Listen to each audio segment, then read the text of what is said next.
Are you ready to game? Yeah, I am. I've been ready all day. I'm ready all day.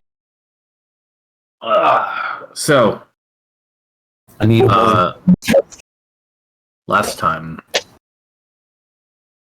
the five of you. Alexa, set a 25-minute timer. Dude, Yes, sir. 5 minutes, starting now. not a sponsor. Not Oh, even shit. in this environment. Not in Yo! this universe. I thought I actually had push to talk on. I'm sorry. Alexa was that other elf. Now, anyway, continue, I have push please. to talk now.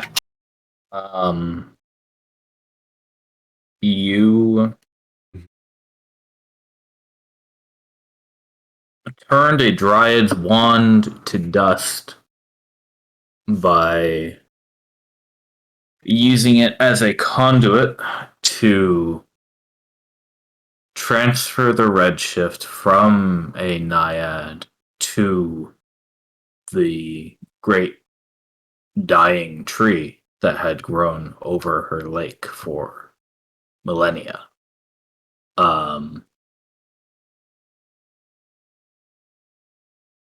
The tree now is coursed through with bulbous red welts and has been sort of twisted into the shape of a hook, which lingers over the city and far up above your heads. The naiad herself returned to water, has gone to sleep in the puddle that serves as her lake right now. Montlarin and Elvistaver, as the two people who performed the rite. Montlarin, you were you had all of your spell slots, health, and lay on hands points drained to 0, or your health drained to 1. Elvistaver, you had the same, and due in part to your use of the Dryad's acorn, one of those that she had given you. Your left arm has burst the seams of your shirt, and whatever coverage that acorn was supposed to give you activated for now. At this point, I mean, you are well and truly exhausted, Avastaver, and Montlarin as well. It is as though you have just run a full 26-mile marathon. Or is it 21? But I don't know. You're the DM. Well, how long's a marathon in this world? I don't remember. In real life, it's 24 and a half or something like that. They don't call it a marathon. They actually Because you got to remember meters, bro. Mhm. well, moreover, no city of marathon, so they probably call it. There could be there could have been a marathon. Who knows? Marathon wasn't just was a field. It was a long stretch of land outside of Athens, not a city. Oh, I thought it was a place. Yeah. Nope. It was a long stretch of land. It's a cool name for a spot. Anyway, you feel as though you have run from Chose to this tree in about a day, and you've just got here. Yeah, 1.5 shows, eh? And even so, your arm has already begun to itch quite badly. But Naya has been delivering heals into the both of you. I believe Amber Green was helping as well. I was. And and I think you guys had some plans for the city before you left. Yeah, we wanted to see if what's his name, Vashta was around, but if he was not, we wanted to destroy his teleporter. Well, we got to get you guys back up to 100%, or at least 90. Because right now you're wet noodling it. What? I'm half full. What time of day is it right now? I think you got here around noontime, so it's not much later than that. You've got most of a day left. And it'll take you that long to get here and there around the city if you're going to be poking around.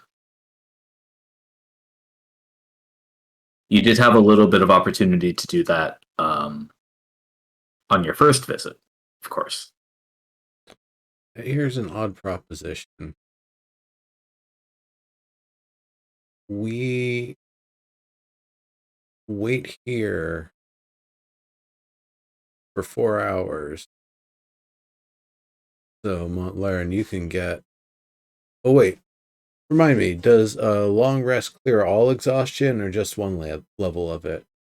They don't have the exhaustion mechanic, and you can't long rest until you get back to one of your base camps. Right. But you could short rest if you like, and that would let the two of them spend hit dice. The other thing is I could just fly and let everybody keep resting, and I could just go fly and see what I see, and then come back. Yeah. And that would save time. Short rest is an hour. So as long as you get an uninterrupted hour of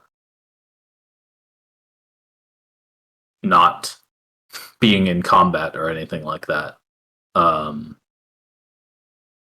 Naya, you're pretty much full. So you'd be totally fine to do some strenuous activity while the others are resting. If that's what you wanted to do. How long would it take a giant bird form sort of thing to fly to the city and get to that window? Like 5 minutes? Oh, probably about that, yeah. 5 minutes? Yeah, not very long. Okay. So one way we can potentially do this... Oh, wait. No, I think I'm mistaking something here, actually. Well, if... never mind. Nimbus, if you are in good shape, you could fly... Can the Great Eagle hold the weight of Nimbus? What's its strength score? Oh, good question. The answer is most likely yes, but let's double check. Giant Eagle has a strength score. 16 plus 16. 3. So 16 times 5 would... Well, is it a large creature? It's giant. It's a large creature. That's times 2, right? I don't know. Is it large or giant? It's giant large. eagle. Well, yeah. It says it's a large beast.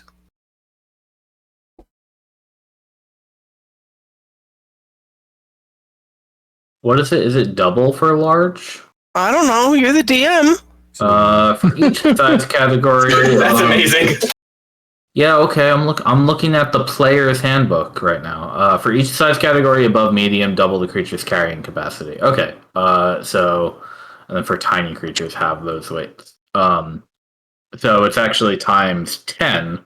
So 160 pounds before it's lightly encumbered. I don't think Nimbus weighs quite that much. No, just with clothes and essentials for a task like this and leaving some of the heavy stuff behind, it'd be like 150 pounds. Yeah, so you'd be more or less unencumbered. You might be slowed down by 10 feet at worst, which is not much for a fly 80 feet creature. All right, so why don't... I mean, the eagle understands but can't talk back. So We'll just fly over and we'll fly around town. We'll circle it, and then you can tell me where you want me to land. Since it's one-way communication, but you can talk to me. Or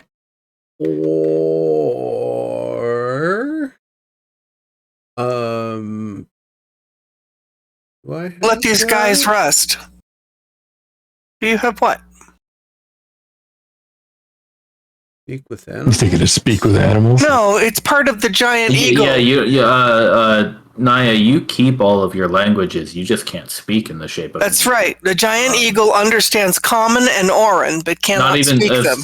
that's not even relevant. It's the fact that you're a druid in wild shaping. You still know languages, even if the animal normally wouldn't, because you get to keep your intelligence. And Right. wisdom So it's separate. one-way conversation. You can talk to me, and I'll understand it. I just can't talk back. She can hear your words, and Well, do you have speak with animals?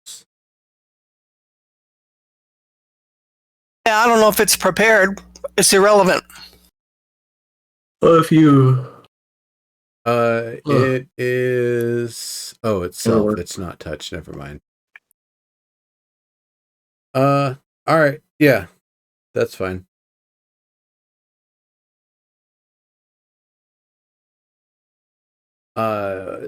It's the courtyard where we had met Vashta to begin with.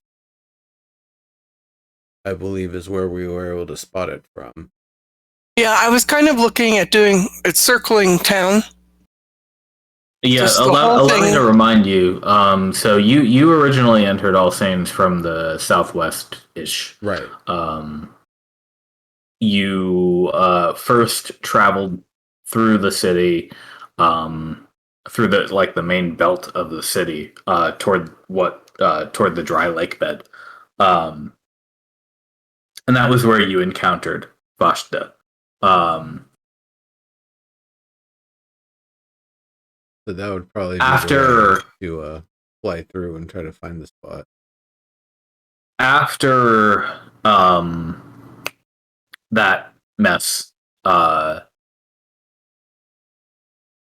you traveled to a city plaza, which was some way east of you, and from there you traveled to meet the king of Vesoth in a park north, and all of this was still relatively close to the lake bed. Like it wouldn't be more than a maybe 15-20 minute walk to the lake from any of those places in the past.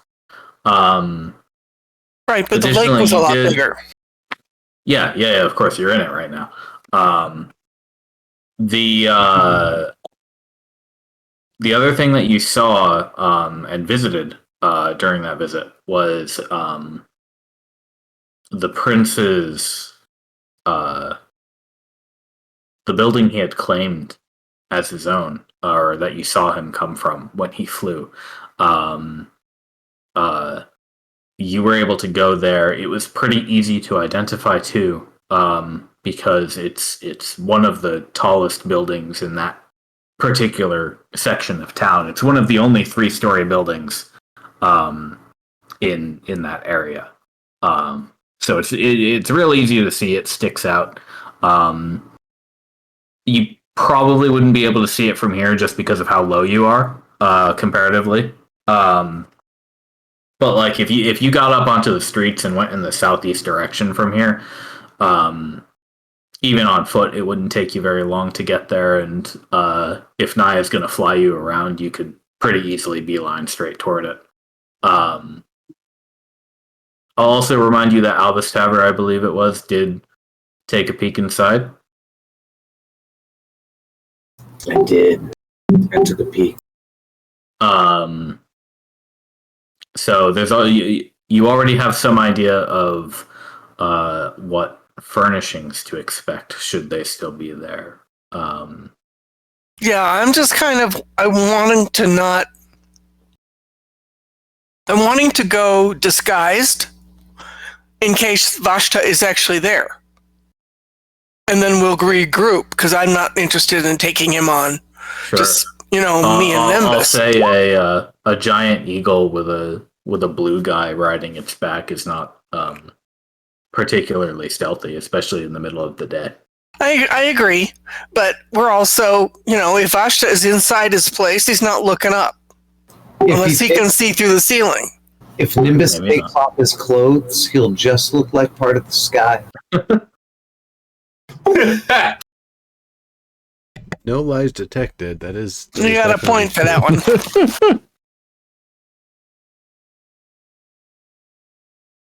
So anyway, that was my thinking, was that most people don't look up. Can confirm. She has a point. I did read a study that said that like 60% of people don't look up.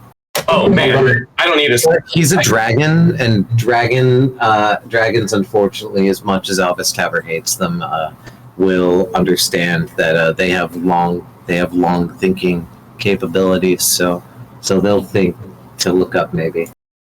I put a quest objective on a wall with a climbing puzzle to get to the quest objective, and it had particle systems on it that glowed. It had a pointer that pointed to it and a marker on the map. But because you had to look up to see where it was and climb to it, I still got hundreds, plural, of complaints that it was broken, bugged, hard to find, etc. Huh? People don't Good look thing up. you didn't ask anybody to read, God forbid. Oh, or look at the arrow or the particle system.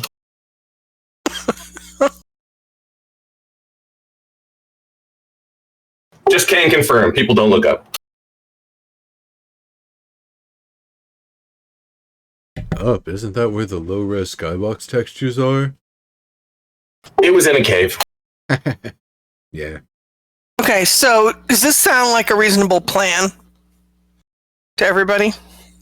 I just want to give these guys a chance to rest. We can go off and scout the place and see if Ashta's around or not. I mean, maybe we can get some idea if he is or not. And then we'll come back. Yeah, Well, I was hoping there was something like I was wishing there's something we could do like the equivalent of Pass Without Trace, only that won't work, but something like. I don't have that one prepared. Yeah. No, I could do a smaller beast and just go scout myself. Right. But this has value in having another pair of eyes. Yeah, it's definite that a giant eagle is quite obvious were anybody to see it. You'd have better luck as a vulture or owl or what have you. But Yeah, I then suppose if be you able to wanted bring to scout. help. Yeah. Well, I could do that too. So, I mean, it's either the both of us on a giant eagle, as giant eagle +1, or I just go and I'm a normal, ordinary bird and go scout, or vulture, or whatever. I think just an ordinary bird might be the better way to go. Like, Oh yeah, you could do you could concur. do like a pigeon or something too. I'm trying to think what's common in the desert. Hawks, vultures. Yeah. Ravens. Yeah. Crow, yeah. Let me see what I've got here.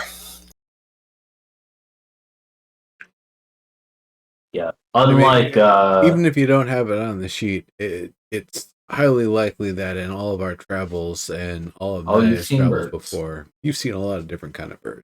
Yeah, this is the only bird I have. So, but, some ordinary looking bird. Owl, hawk. Hard to go wrong with a corvid. and unlike Orvis, we've said this before, but the desert is only as void of life as is normal for a desert. So There's tons of life in a desert. yeah. So even when you were here the first time, maybe not so much immediately following the sandstorm that just disappeared about 5 minutes ago, but soon enough, you're sure this place will be, plenty of birds and mice and rabbits and such. Flies. Okay. Well, why don't I go do that, and then You know, it won't take very long. So, Oh. What about quadruped four-eyed rabbits? I've gone ahead and pulled off one of my 2 wild shapes. So that's what Naya goes and does. Okay. Is everybody else okay with that? Yeah. Yeah, I mean, if everybody, we should agree. No, I mean, it makes sense. Like, hopefully he's not there, and then we can just destroy the teleport circle and leave, right? Right. I'm just looking to save some time. I mean, Because you guys need to rest. You're going to take a short rest. we also have no idea if the sandstorm didn't already, scrape it up in such a way that it is now usable. Yeah, that would be perfect world right there. But if it did that much damage, I would imagine it won't be standing too much longer because the whole thing would be pretty shredded. Well, that and every other building. Yeah. But you'll find out, and then we can do the thing. Okay. Vashta the Sandstorm. All right. Vash the Stampede. Nice reference. I would ask Eska. Oh, she is asleep. She's asleep. Oh. Never mind. She probably Yeah, she hasn't is. slept in 1,000 years. Mhm. So, good to get some rest. All right, Naya. Let me Redshift is a hell of a drug. Let me copy you over to the little tower here that you're going to. Okay. I think I grabbed just your token. Oh, hang on. I need to drag and drop you specifically onto this map, right? Yeah. Because we're not allowed. There's no Oh, yeah. rush. There's no rush. Sorry, stream. You don't get to see this. That's fine. Secrets. That didn't work. Did it work, Naya? I don't think so. Does anybody remember how to do this? Oh, Do I wait a have to, like- second. Wait. Do I have to like Don't drag you the just- token? Grab the token and drag it to the map on the strip at the top. No. You dragged me. I haven't run a game in Roll20 in literally 3 years, so I thought it was drag the character sheet in there. Maybe it's drag the character sheet into the map. No, that just puts the token on there. Oh, it's drag the fucking avatar from the bottom of the screen. right. Yeah. Oh, there you go. All right. Oh, you're in 2 places. Sorry about that. By location. You're Another in one of 3 my places. skills. Jesus. Okay. So I think you'd probably actually be up here, flying around. So this. He's got windows, right? Yeah, I see some curtains and stuff. Yeah. This appears as a. I'm sorry. Can you see through the house right now? Yeah. What? Yeah. There's no roof. Hold on. Oh. My bad. But yes, I can see it. How about now? No, I can't see shit. Daylight mode. Roll How about 20. now? Roll 20. I can see everything but that building. All right. That's what we wanted to happen. Thanks. Thanks for exclaiming. Otherwise, I wouldn't have known. I didn't know I wasn't supposed to see it. Well, that's because it's indoors. Well, but I mean, we saw it before. Yeah, that's true. So let me explain for how you get here. You're just a small bird, right? Corvid, yes. Raven. Yeah, Crow. Naya usually is silver, right, in animal form. Uh-huh. But she's gone Corvid this time. Okay, so she's not a silver crow. Tarnished silver. No, she's black crow with maybe silver tips. Okay. Well, black crows, man. I've seen them a couple times. So, Do you think maybe?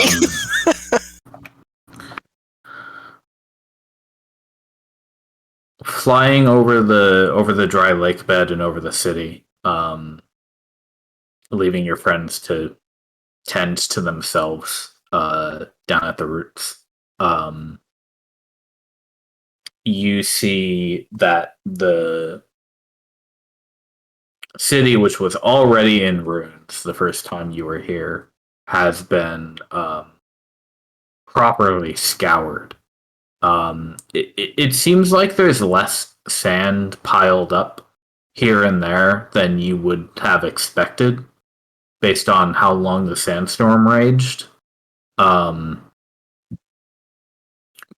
pile up it did. It did not exactly bury the city, which is good. I would have expected it to move things around, move sand around. Yeah. Some pile up, some scour clean. Yep. Just like a snowstorm with a lot of wind. It's impossible to tell which of the buildings were already in ruin and which have been made worse by the sandstorm for the past few weeks. You do see pretty soon, as you get close to the edge of the lake bed, that the tower where Vashta has his base is well and standing. 3 stories high. This little brick on the map represents a 3-story tall building. So imagine that it's a third of this size and footprint, but is that tall, right? I'm not sure what you're looking at or talking about. Do you see the big black brick right in front of you? That was previously a house that I've covered up. Uh-huh. Imagine that's in terms of footprint. Imagine that's 1/3 the height. That's how actually like the footprint of the building is. Okay. Yeah. But it 3 stories high. And yes, you know that the window that Albus Taver went through was on the east side, I believe. But you're probably 1,000 feet away right now. Wow, okay, that's not literally where you are on the map, but just I was gonna say 25 feet is what I counted. Yeah, no. I didn't draw a 1,000 foot map, unfortunately. That's kind of difficult. Roll20 would lag a lot. Okay, so it's not 30 feet or 50 feet, it's 1,000 feet. This means that this building that's covered up all black is a big ass building. That's a very big building. No. This is real size. This is before you get here. Okay. I just want to make sure that you're okay with with proceeding to this location from where you are. You see it. I mean, she's a bird, so she's gonna hopefully do bird-looking things like flying around. The equivalent of the bird equivalent of aimless wandering, and then she's gonna go land on a roof or 2 or 3. Okay. As you're flying over, you see that many of the roofs have long since or maybe more recently collapsed in on themselves. Walls crumble here and there. Okay. Vashta's roof is intact, however. It's mostly flat. It has a bit of a lip, but there's a flat area that perhaps could have once held a garden. You imagine? Maybe you just like to imagine that. Flat roofs are really common in the desert. Does it look like it's had any repairs, or just been not wrecked by the sandstorm?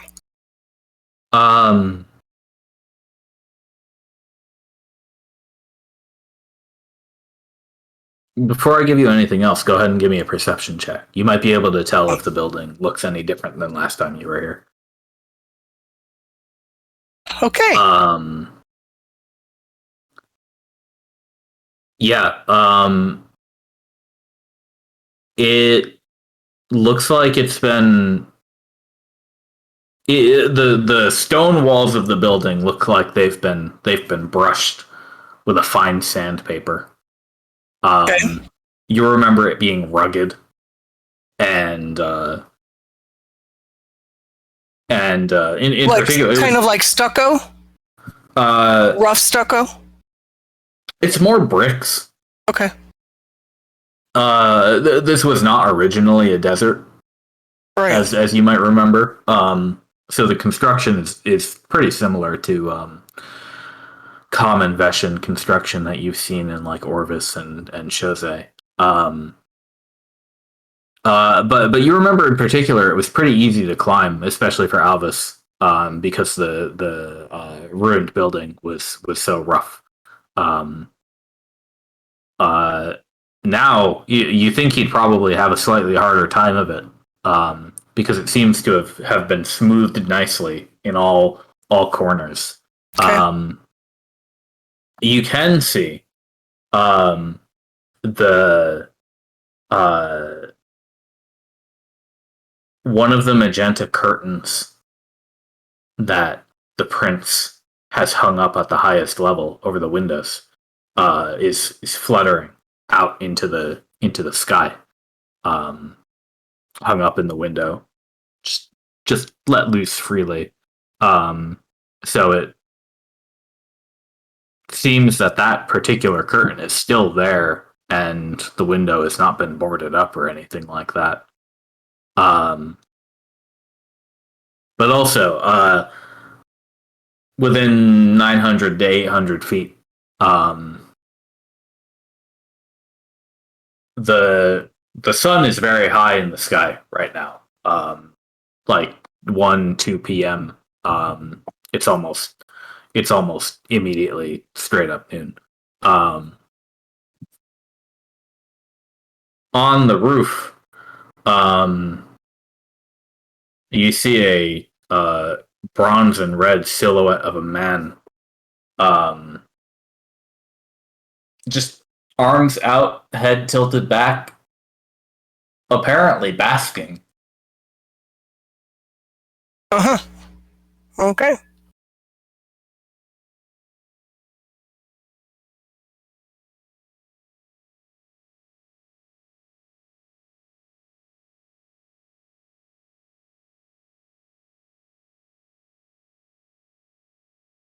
I think it's interesting that he's not wondering why the sandstorm stopped. Well, is it a person or is it a statue? It's Voshta, right? Well, I think Amber Green's question is valid. Is it a living person or a statue? Didn't he say he was bronze? Yes. Is Voshta a bronze dragon? Well, he's reddish. Well, no, he's red, but his skin is not quite bright red. So, which is it? Is this a statue you can see his tail swish. Out of character, I have heard the term bronzed used for, darker skinned gentlemen. Certainly, but we're talking about Dungeons and Dragons, whereas the metallic dragons have a particular... Yeah, no, true. It is a terrible word to use for a skin color in context of a half dragon. Right. That's all I'm saying, is like a bronze dragon and a red dragon are significantly different. They are. You're absolutely right. I had the picture you were going for. Yeah, me too. Thanks. Yeah, I was at it right. Look, well, the question I would have is: it shiny or matte? And does that matter in really a lot? I mean, Voshta is his skull was pretty shiny, but his scales are not. He's a scalp oiler. He likes to oil his head. It's good to have style. Okay, so just as well we went with the more innocuous Corvid. I need to be healed up. I need to kill the dragon. I know he's not there. Well, I know I mean, I know that I can't know that he's there because that's not Right. I get you. Naya, so you're on a trajectory toward the building, but you're pretty far away still. What do you want to do? I'm going to perch on this. Is she on like wreckage, or is there a wall, or is there a partial wall with a ceiling caved in? The thing your token is over right now looks like it must have been a park some distant time. It is now just a plot of dirt. Oh, okay. If you wanted to get some kind of height, again, the highest thing around here is the building that that is your target. But if you can see that there are some intact roofs on the other side, on the east side of this building. You could also pretty easily perch on any of those kind of crumbled walls where the roofs have caved in.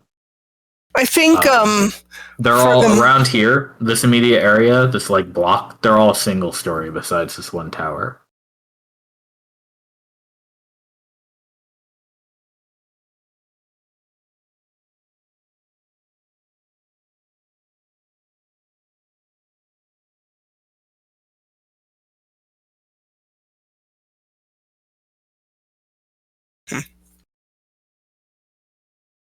Well, on my map, there isn't anything east of this tower.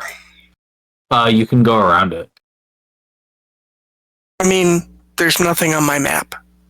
What? I mean, make the map smaller. Yeah, zoom out. All right, I'm at 20%. And, well, so maybe the problem is the line of sight black. So... There you go. Oh, that's what it is. It's the line of sight. Yeah, you could just go around it. Okay. And these buildings over on the east side, how tall are they? They're all one story? Yeah, everything around this block is pretty much that.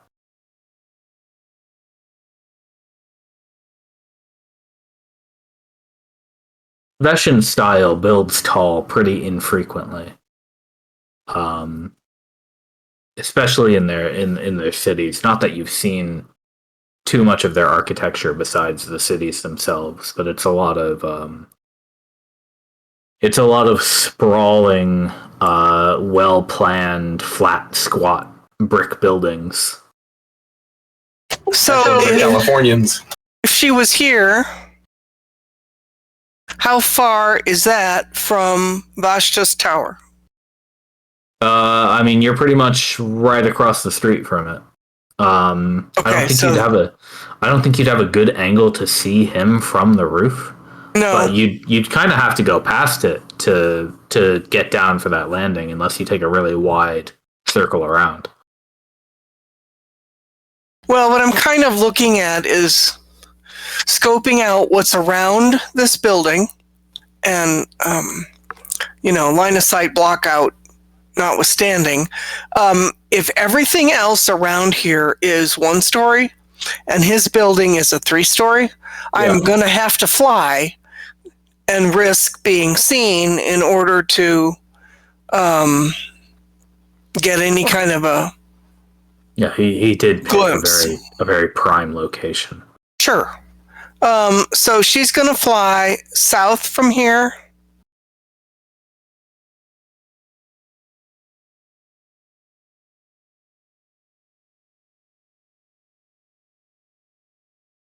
And I guess my next question to you is, which way was Vashta facing on the Basque?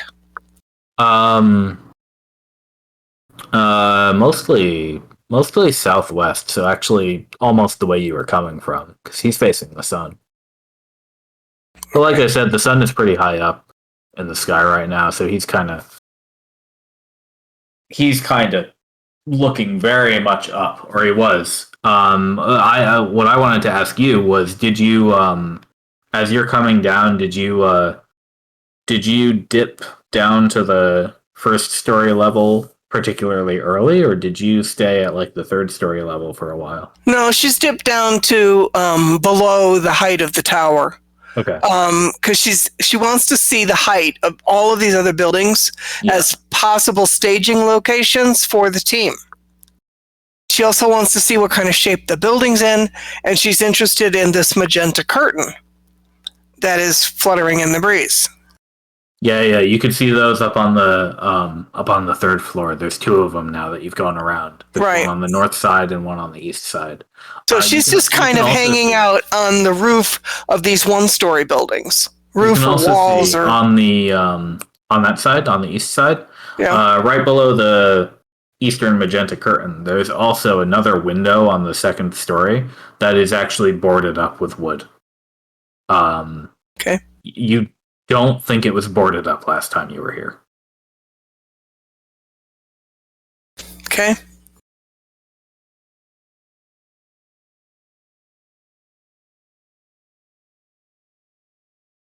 So I think the flight plan at this point, You have to talk like a captain. well, it's tempting to actually do risky things.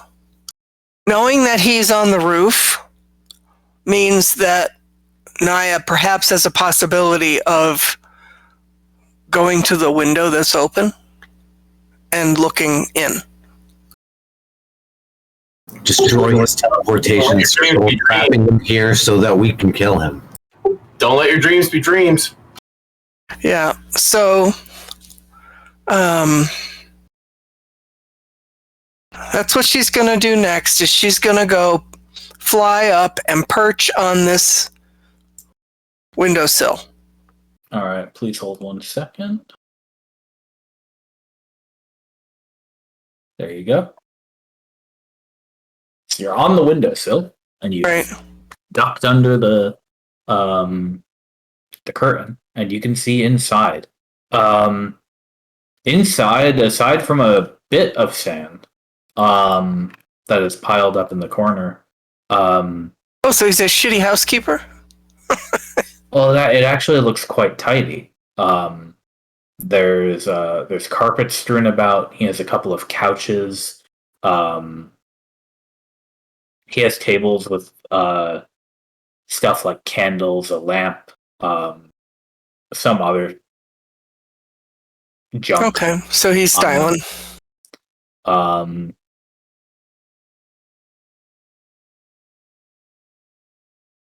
He does have. They're also.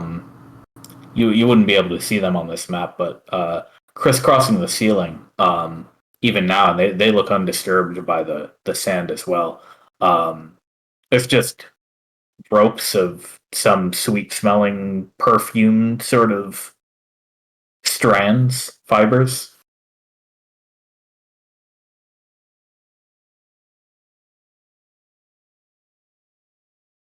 Like, are we talking Middle Eastern style? Like on Earth?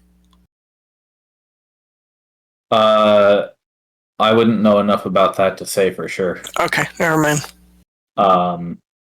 But like, so she can see that there's a doorway to what kind of looks like stairs down. And there's another room with a doorway. She can't see into. A staircase in the far wall, and there's another room to the west. I just wanted to say it's like fragrance without having to burn anything, basically. Okay. So as long as all seems quiet, like Vashta's still up on the roof and everything, she's gonna. Probably the easiest is to fly inside, but I don't know. Is the north window? I see curtains.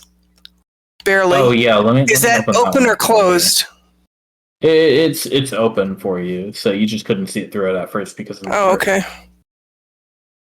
So is it also like fluttering in the breeze like this one is? Yeah. There's a nice breeze going by through this room.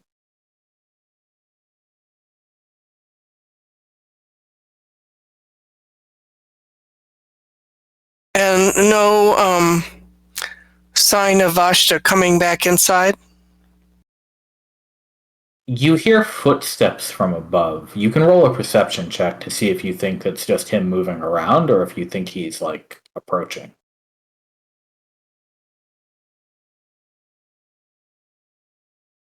It sounds like he's moving from southwest to northwest.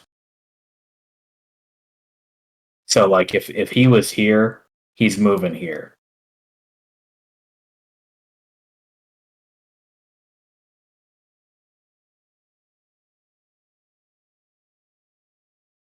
Okay. Naya is going to very quickly hop inside and Okay. take a look inside this room, confirm her suspicions that that's the teleportation thing, move back to the windowsill, pretty much hightail it out of Dodge. Did you move your token? Oh, I did, yes. Oh, you didn't put it down, so it didn't actually move on my screen. Okay. How fast is your bird? Pretty damn fast. Are you flying in there, or are you? Yeah, she flew. She flew. Okay. She landed. She flew back, and now she's gonna hightail it out of town. Okay. Unless something else is happening. So you got to tell me. No, because I think even with like a regular bird's fly speed, it's still you'd be able to get in and out of there in less than a turn, right? Yeah. That's the idea, is small bits of movement so that it's doable. It's a calculated risk, but doable in small bursts. I mean, she sees that circle on the ground. That's all she needs to see. So now she knows where. Yeah. And so she knows it's the northwest corner, and see you bye. That's it. That's all she needed to know was where. And then, we got 2 open windows on the top, but a difficult scaling job. So go back to the team at this point. So she is going to, now that Vashta is on the northwest side. Give me one more perception check. But tell me what you're going to do first. I'm going to head south. Okay. So you're like diving back down to the street? Yeah. And then go down to the end of the street and then up and then just heading south and then a leisurely turn around town or, around the southern part of town and back to the lake. All right. Never mind the perception check. Okay. And I rejoin my company. Okay, you flee. That took maybe 10, 15 minutes. Yeah, not very long. Let me get you back with everybody else. And she's back. You guys still have about 40, 45 minutes. That's fine. Of a short rest to go. Let them do their short rest. And, so, what have you all been doing for the past quarter hour? Duh, playing my flute. I'm attempting to polish my gems to create a cool set of glasses. I've been doing this since last shift. Albus, are you concerned at all by the fact that you have minimal hit points? Or yeah, I'd be trying to rest. Okay. I can heal you. Do you need that? Yeah, I would love some more healing. But basically... That's why we're resting. Yeah, basically I'm just rubbing sandpaper over some gems. Or diamond paper. Actually, I think all I have greater restoration, which won't help, but I have mass healing word. I'm pretty sure that's all I have. Well, yeah, if we're doing a short rest, we have hit dice, so don't worry about it, man. Yeah. Okay. Mutlarn, what are you doing? Likewise, resting. Trancing. Staunch any bleeding, You're not bleeding currently. No wounds were inflicted on you. You were simply sapped. Yeah, well, in that case, just resting. Cool. Can I reach dice? What was that, Elvis? Can I roll hit dice? Well, let's have this conversation after Naya gets back, because that's probably going to happen before the hour is up. Yeah, I'm back. So Naya, you get back. Tell us what happens. Well, I was gonna wait until everybody had their short rest. That's going to take an hour. I know, but that's okay. Well, we can talk while we rest. I mean, Oh, okay. Yeah, talking okay. is not strenuous. All right. So, Vashta is here. He was basking in the sun on the roof of his house. So while he was up on the roof, a couple windows were open. So I went and took a look inside, and I found the teleportation circle is on the northwest corner of that building.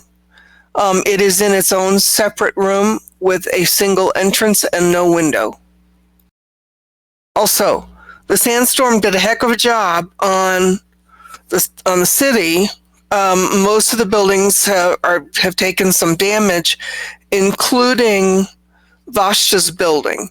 So now where it was kind of rough before has been smoothed. I think that's going to make for a difficult climb, or at least more challenging. They put him through a rock tumbler. So, and then I didn't stick around. I did take some risks because I knew he was up on the roof. And so while I was inside, I just looked and I darted inside to confirm that the little square building was the teleportation circle. And then I hightailed it out of there. Right. And I stayed below the elevation of the third tower until I was far enough away on the other side of town to get some air. So it seems odd to me that he's just kind of hanging, basking in the sun, and not really wondering why the sandstorm stopped.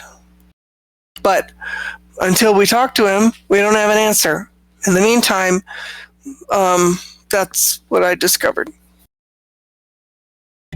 For all we know, he didn't even know that there was a sandstorm. Right, or maybe first time coming back in, month and a half or whatever. Did we stop the sandstorm? No, right? yes. Yeah, Yes, we did. You Oh, we did, did. in fact, about Okay. 25 minutes ago. Yep. Oh, well, never mind. In that case, interesting. Why didn't he notice? I think he did notice. I think he's just happy that it's gone. Right. And so he was able to actually go up to the roof and bask in the sun and in the warmth and in the heat Right. for maybe the first time since the sandstorm started. I see. Yeah, I see. But then, the other part is wondering, why aren't you wondering why the sandstorm stopped? Maybe they're natural to him. Maybe he thinks it's a thing that was happening for some. No idea. On I the think other he's hand, probably Serb, smart enough to figure it out. probably. He knows we stopped it. Sir? But fuck it. Did the sandstorm start also by us, or was that already going? And it had been going for 1,000 years. It started the moment that Montlarin inadvertently freed Eska from the prison she was in the lake. Oh, yep. I remember that now. Okay, all right. So there was desert, but there was no sandstorm until us. Right. Yeah, but I'm saying he may have thought it just arose on its own. Like he may have thought desert. Or even he doesn't have a reason to associate us with it.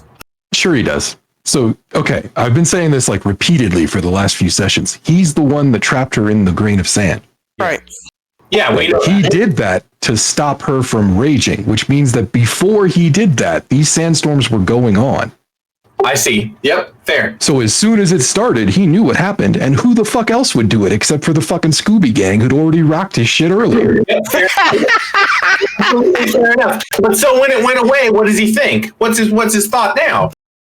I don't That know, we but obviously did what we do. We can only speculate what he's thinking because we haven't asked him.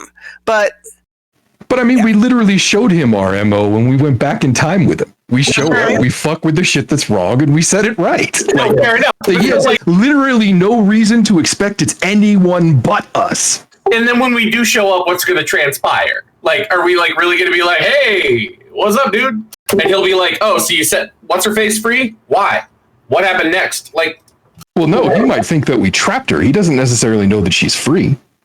well, he knew that she was free while the sandstorm was happening. Right, but now that she's not, he may think that we did what he did to deal with her. I think he's killed her. gonna look over, and when he's done looking up, he might look down and across the horizon and realize, wait, wasn't that dry before, and that tower not all twisted and fucked up?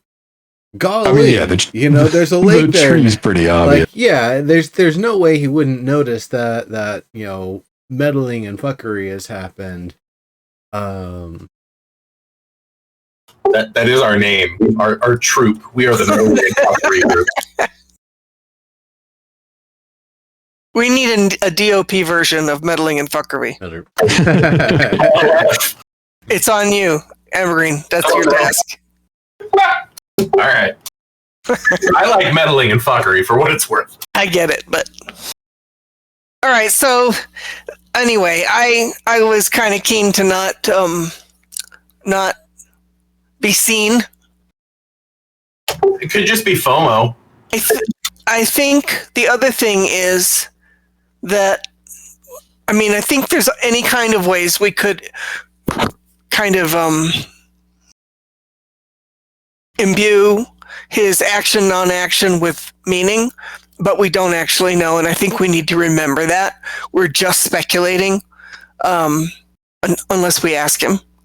This is a kind of an odd approach, but another thought is if we can catch him like basking and not paying attention, get the drop on him, and get some of that the sleepy fairy powder all on his face and stuff, we could just straight capture him.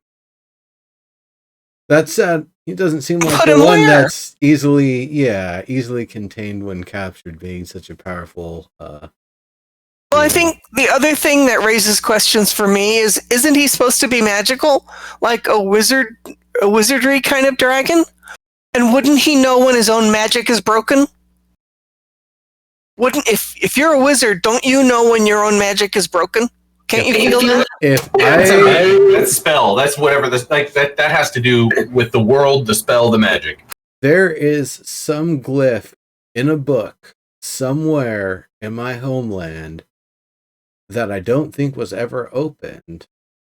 But if it is, and that glyph is triggered or otherwise dispelled, I'm so disconnected and removed from it, I just wouldn't know. It's almost like I had enchanted an item at that point, like, you know, wielding a magical sword. I don't think the blacksmith would like feel it every time you swing it and use it and, you know, do deeds and stuff. Okay. Well, I just wondered, you know, I thought if you've got a living target that you cast and placed inside a grain of sand, wouldn't you know if your magic was still working or not? Wouldn't it kind of like tug on you? If it was something that he had to concentrate on or maintain in some way, or otherwise had the ability to cancel at will, then yeah, that it would have a little bit more attention to it. But it feels like what was done was more of a one-time sort of maneuver to just have her contained, and once contained, you know, not have to deal with it anymore.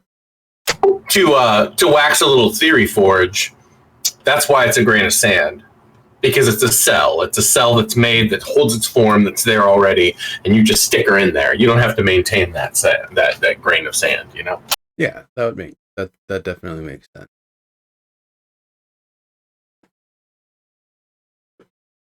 So that's I don't think he would know the moment that it occurred, but knowing again that she's the cause of the sandstorms, and did we mention her at all to him while we were there? I don't recall. I don't remember either. I don't think so, though. I know we kind of got the idea that he likes it hot and wouldn't want it to be all Right. restored. That's what he said, was he likes it this way. And that's all. Your- Removing her removed a problem. As I recall, pretty tightly sealed until you opened them up for Holtzman. And the prince was adjacent to you while you had a conversation with Holtzman. But I don't believe you talked about a naiad during that conversation. You had loftier things to discuss. Right.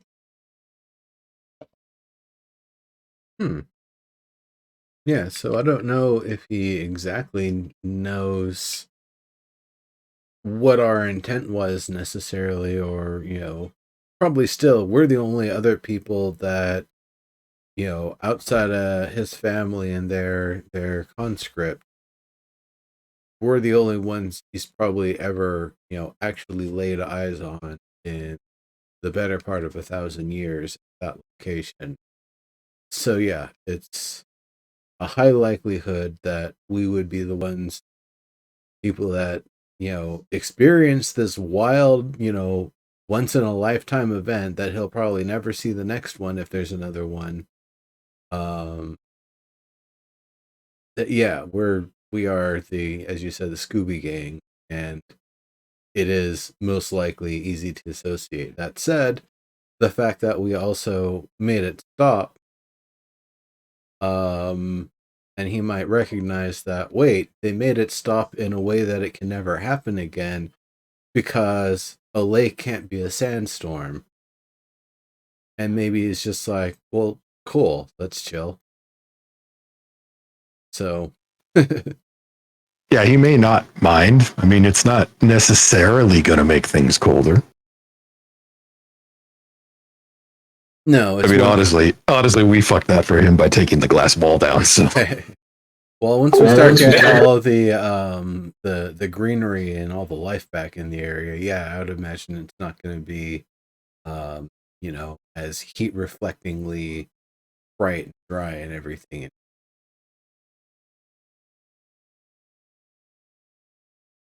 There, they said it. No, I can't unhear it. I didn't hear it. huh. Darude. Okay, watch it there. Watch it there. Seconds. Yeah, no, sorry, everybody is muted right now until that audio stops happening. No, yeah, Okay. they'll literally fuck slam you for a half second in the background of a background audio. Yeah, the Background audio. I open most of my streams with uncleared samples, and it makes the entire intro basically muted every time. Well, great. Try not to do that while I'm recording a live stream. Well, we stopped talking, and I stopped the music. Yes, but it already got recorded. Anyway, let's continue. Obvious what happened. All right, so long rest here. I'm trying to. It's not a we long can't rest, long rest it's a here. short Yeah, rest. it's not. Sure. Yeah, It's not long. security, and also one at a time. Not long rest. Tangent. I'm just trying to keep an eye out there. There you go. Yeah, the reason for So bringing I up think, that we can't long rest is that I don't have any spells or ability to heal at all, and will not get them back until we get back to camp. Well, Yeah. neither am I. I mean, we've So your plan to go kill Vashta is not happening. No, it's not a good plan. So at this point, I think the main thing that we're down to kind of a yes or no. Like, are we hanging out here until we can get a long rest, or are we going back to camp? Because Yeah. until we are all on this, until we're all healthy and topped off kind of thing, I don't think we should be taking on Vasha. Correct. So here's my circumstance. I have only spent 1 third-level spell slot, which is bad, but not super bad. But if we can get a long rest, we need it for Malaren, and if we can't get a long rest, we need. You can't get a long rest out here till you go back to base camp. You can get short rest whenever you can get 1 hour of downtime. Mont's gonna need to shit. Yeah, so we've already done 15 minutes. So we can hang out here where it's relatively safe for another 45 minutes and you guys spend some hit dice.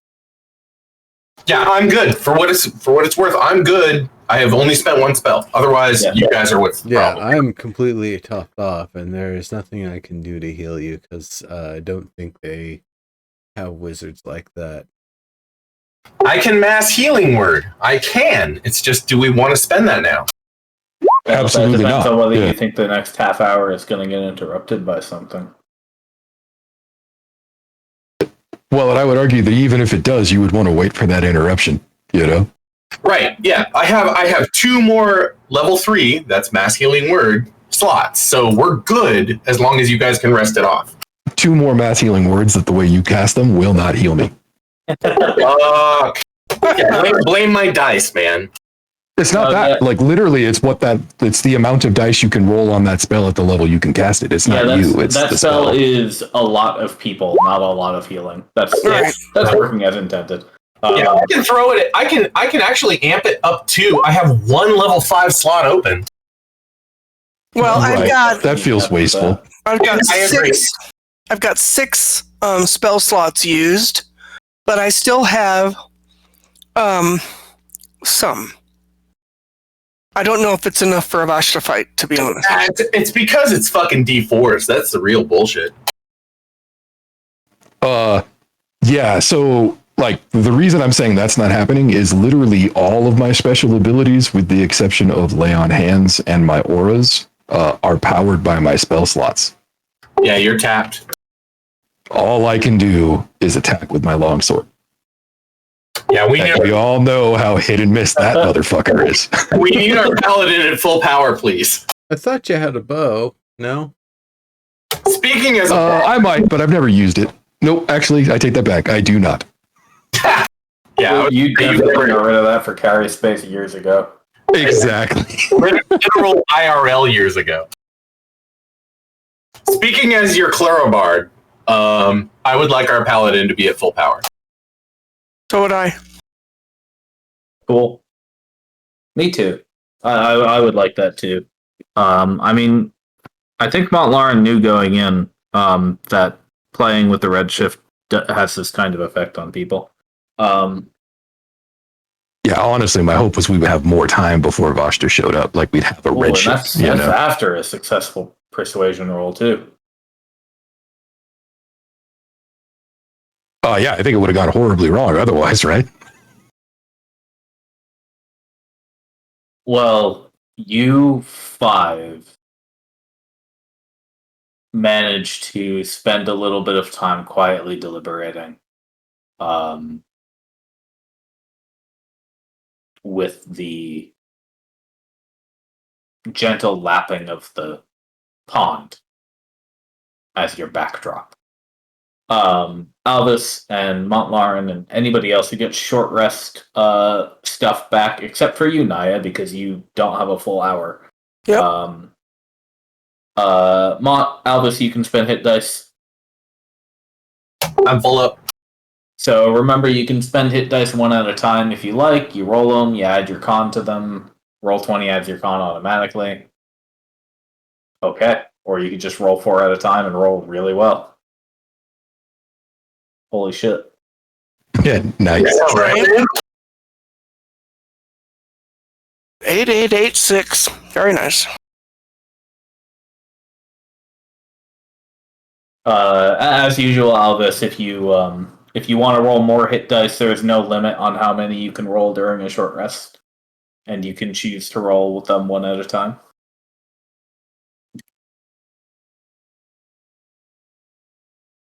But you only get half of them back on your long rest, and your long rest is indeed only a single long rest, even though it takes a week.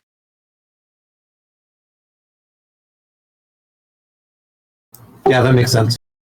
That's just my big H dice too. I actually have smaller ones. Oh yeah.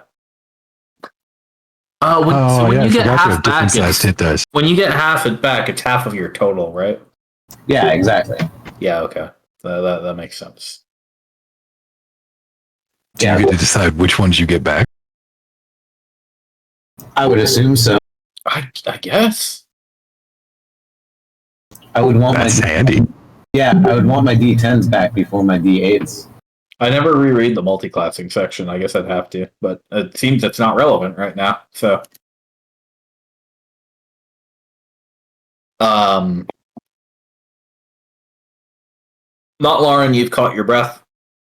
Albus, same for you for the most part. Has my nose stopped profusely bleeding? Was your nose bleeding? It was a role-playing thing because I used my fucking Second wind. Yeah, my second wind. That's right. To regain some hit points at the very end. You managed to stop her up your nosebleed pretty easily, no problem. The flaking splinters of the bark skin on your arm, though, itch fiercely at this point. Yeah, I'm gonna try to cover that in mud. The new mud. Okay.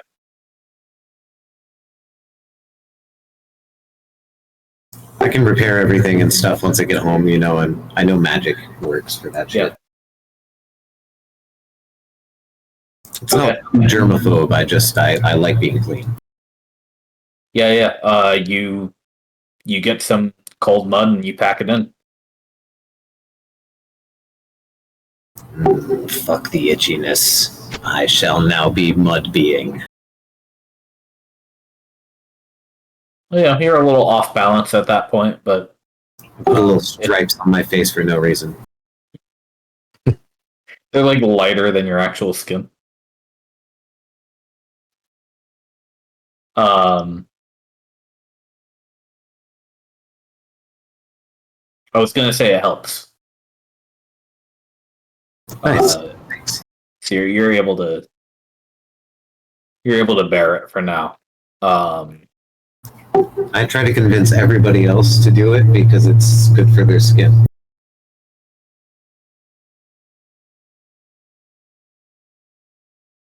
I'm good. Are you sure with that persuasion? No, I mean it's a good argument, but I'm still actually pretty clean, so It's probably best. Yeah, I imagine mud probably kind of slows me down a little bit.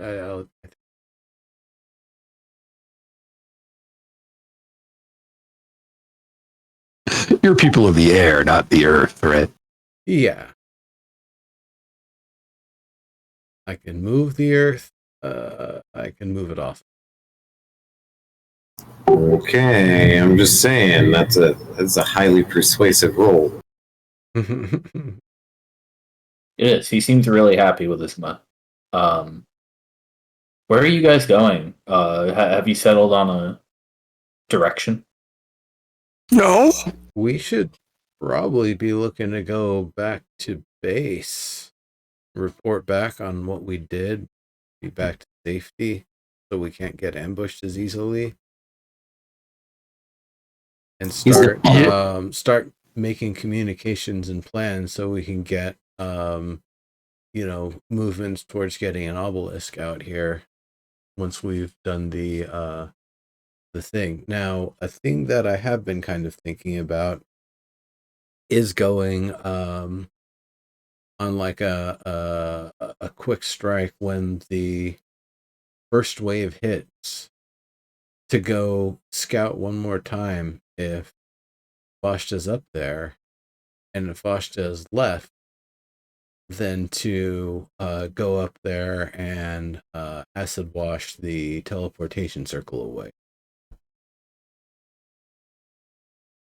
Yeah, that's a great idea. You know what? I like that idea. Let's just make sure his teleportation circle is away, and then just GTFO. We don't have to kill him. Totally. Yeah, we We risk exposing our base in the rocks if we go there right now, though, right? Yep. Well, we So we don't flee towards the rocks. We'll flee to the city that he knows that we have. We'll go the long way, and we'll reconvene via the obelisk communication system to tell them what happened, because I know that the other group is waiting for us there. we could maybe try to do more of a bluff and make it look like we're fleeing to Gemery.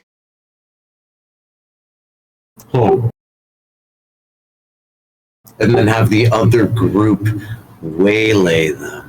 And then we can have our dragon scalp. He doesn't know about Gamery, right? You know, that's a good point. He might not. Maybe we don't want to lead him there. Yeah, like I think our best bet.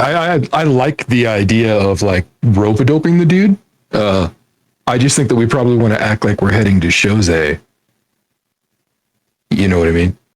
My concerns, can you I bring think, the big map up, please. Yep. I think my concerns are more with Make sure it Eska. loads. Making sure she'll be When we protected. leave, yeah, she'll have no protection. Again. Well, would you like to stay here and, start using some magic to add some growth and such to the area before we leave? Well, how far did we get, Mount Lauren? Everybody else is like charged up. Like I know a paladin's worth is in their buffs, but like I'm mostly a martial with just with a bunch of like I know I've used Tasha's laughter or hideous laughter at a great effect once or twice or 3 times, but like I'm a martial, man. Like all I do is hit shit with my sword. Or hide in a barrel? They don't actually have a level of exhaustion, right? They were just kind of tired out. Correct. Okay. Sorry, I'm still waiting for this world map to load. Wow. Awesome. Like I clicked on it and it's uncaching. aren't you still like basically if Or I I guess it's with caching. There we go. Okay, so tell me when I bring you onto this map if it loads every single hex one at a time, or if it actually like loads at a reasonable pace.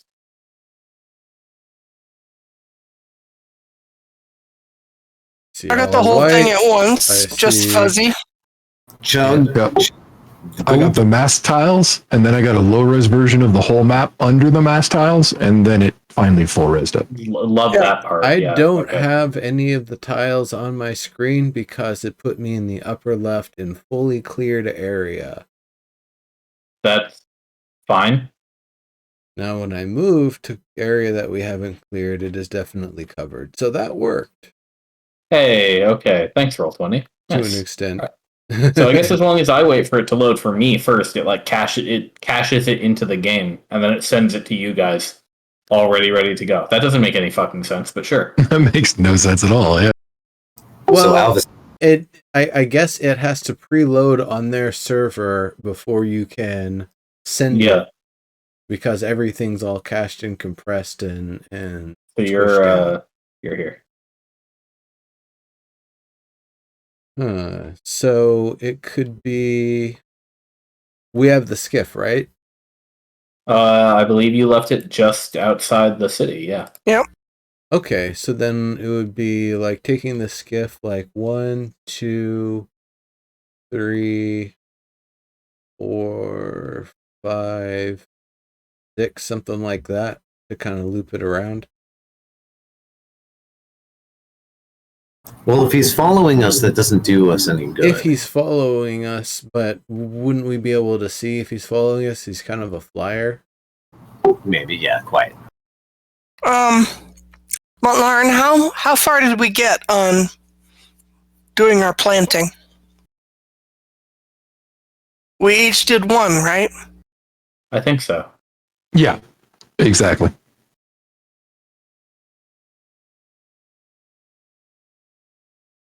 Do we both do short term, or one do short and one do long? We did one short and one long, exactly. Okay.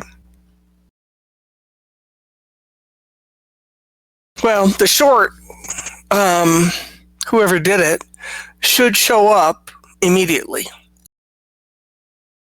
Yeah, So though it's only like Vashta- 100-foot circle, right? Something like that. Something like that.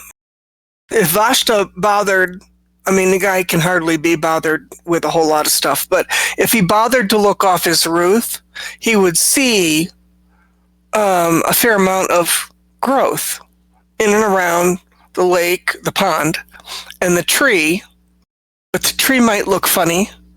Well, Naya, you invigorated the tree. I don't think you two did anything else to the land around here. You had previously done some around the cave. No, Montlarn and I, last session, both did plant growth around, to the northwest, on the northwest side, and heading towards the tree. And Did you do that, or did you plan to do it? And then well, we did it do because I already have a spell slot used. Naya, you used plant growth to bolster the tree while it received. Oh, yeah, you're right. Because they were already all aligned out at the edge of the sandstorm, so we just went straight in. I forgot about that. Yep, that's what happened.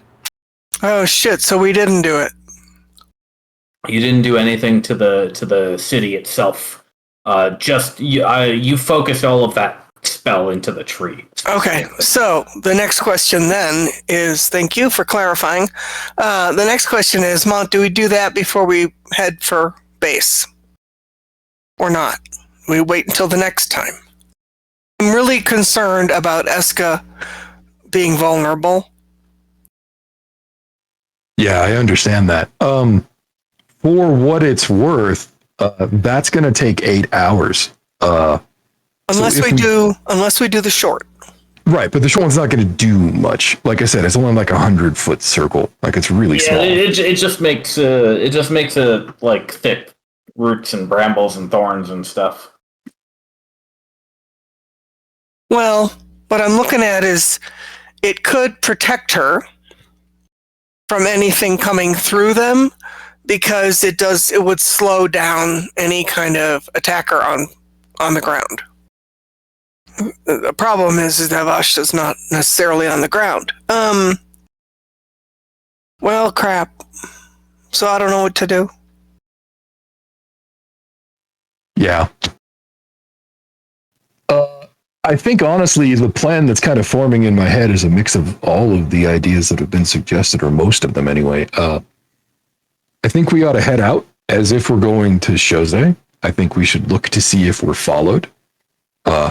And if we're not, and we can break line of sight with the city somewhere around the edge of the red hills and rocks, then we could circle around, wait for the first wave, and see if we can, commando in and destroy his shit. Do we wait for Eska or just go? I don't think that we can do anything for Eska other than wait here for the Redshift to start, and that I think is not gonna lead to a beneficial outcome. You know what I mean?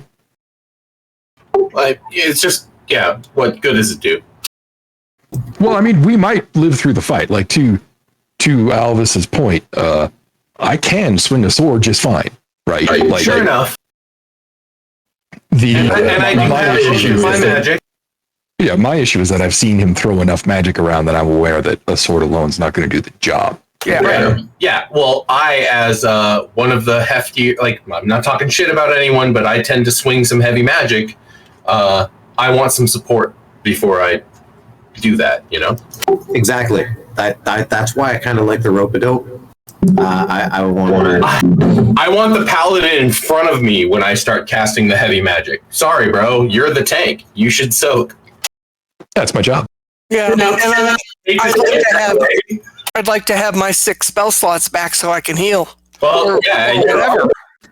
Agree. I would like the dragonkind to have her magic as well, because while I do swing a pretty fucking hefty magic stick, I like to stand behind the paladin and have the dragon next to me.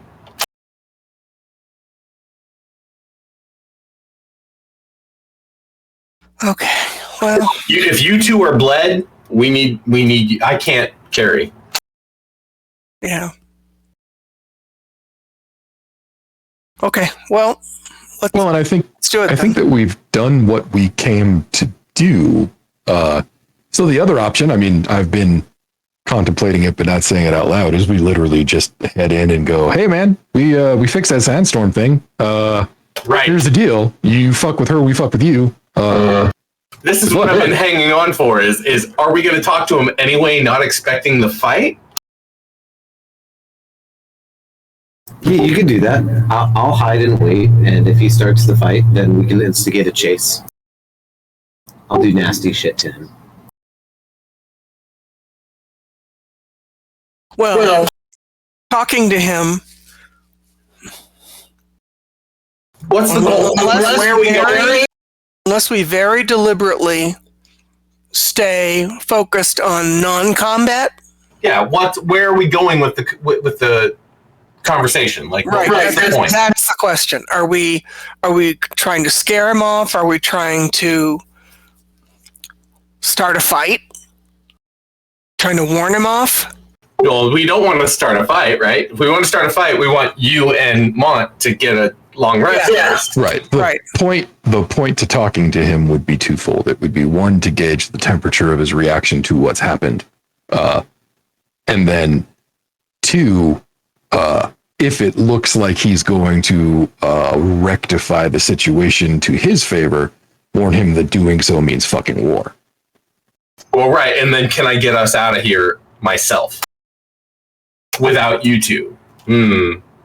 Again, I can fight just fine. I just can't bring the lightning or the thunder. Yeah, I or can the do it. dragon shit.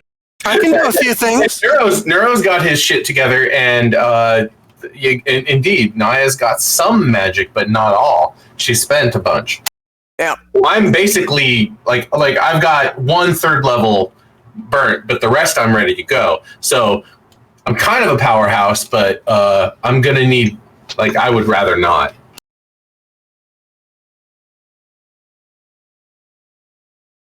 That's understandable. And again, if it did come to violence, I would probably try to hit him with that knockout powder for a large bear.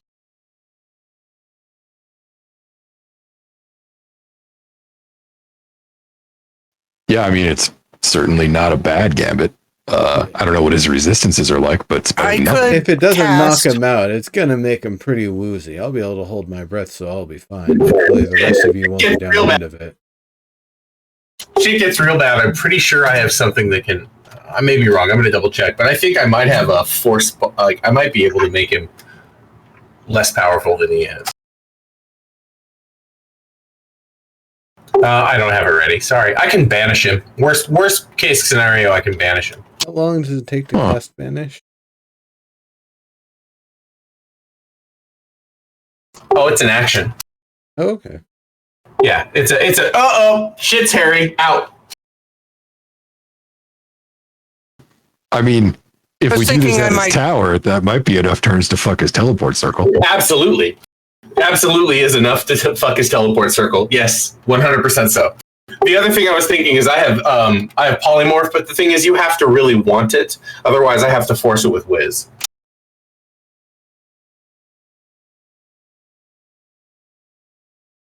And that's rolls, right? Yeah.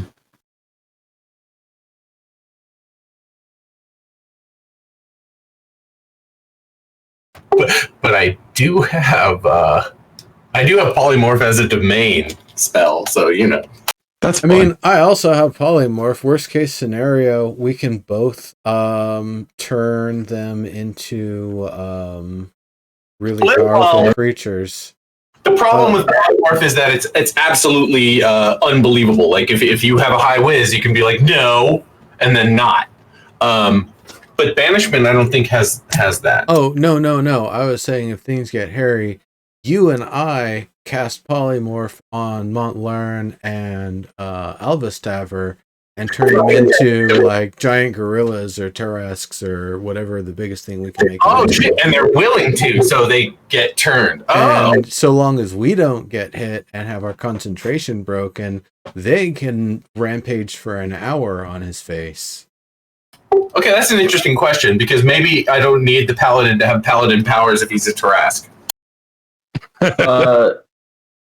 Polymorph works on friends. That's a valid. No, I know it's on friends. I was thinking about using it on an enemy. You have to force it with whiz. Yeah. But if I'm like, bruh, I'm going to turn you into a bear, and you go high five, you become a bear. No, bear's too small. I'm talking like two giant gorillas that are chucking boulders every round. See, you guys are level 9 right now. Yeah, a giant ape is CR7. The highest level beast that you can be that Ambergreen is reasonably aware of the existence of is indeed the giant ape. Yeah, and that is definitely something Nimbus is aware of. I mean, if you're holding a sword, do you become a rapier ape? Oh no. No, you get the double fist smash, which is really powerful, and almost as powerful is the boulder throw, the giant rock throw.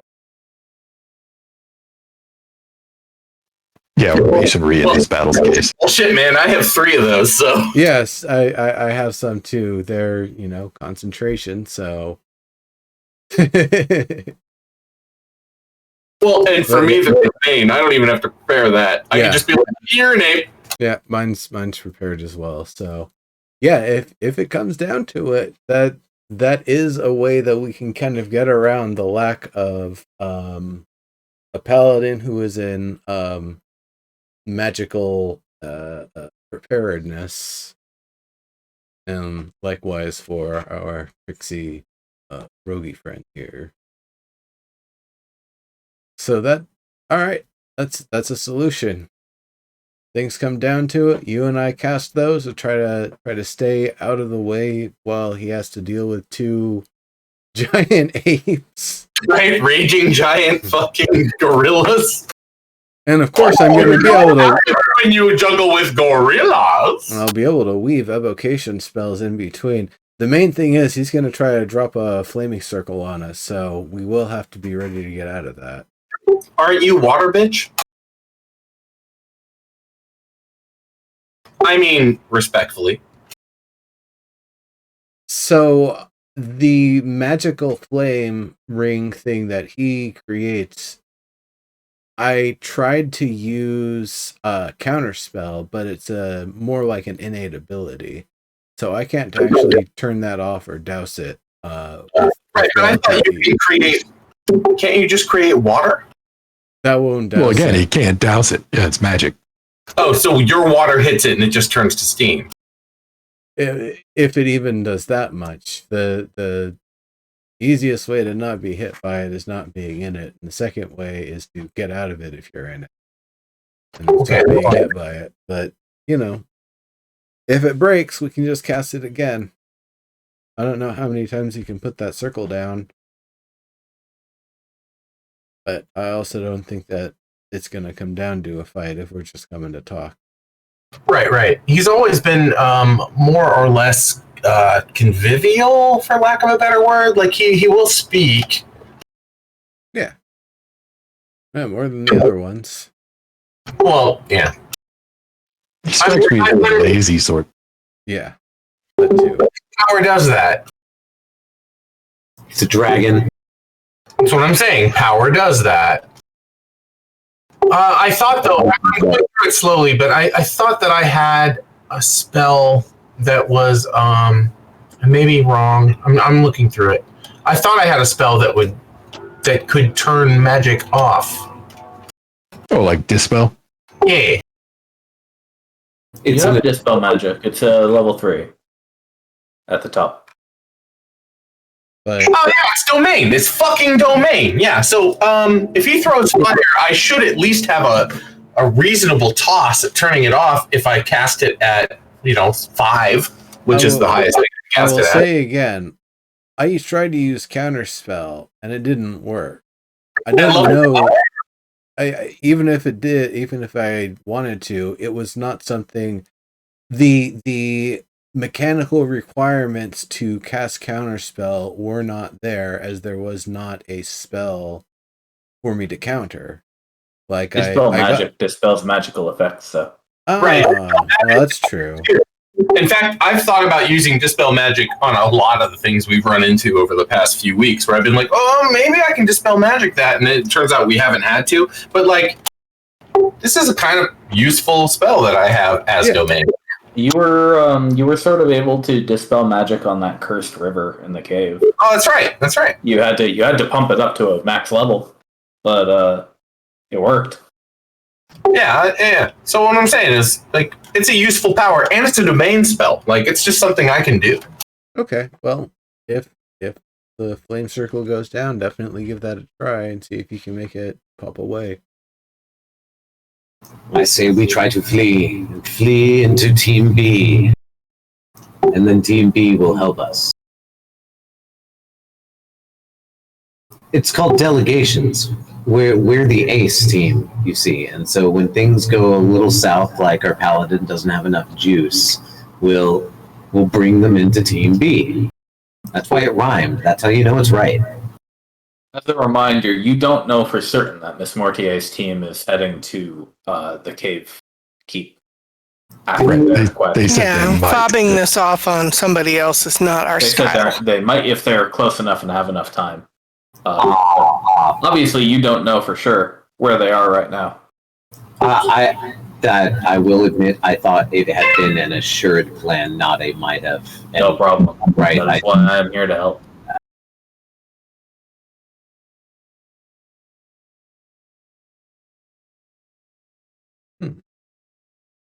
All right. Well then, it's still, do we visit him? Do we go straight home, or do we go a roundabout way and see if we're followed?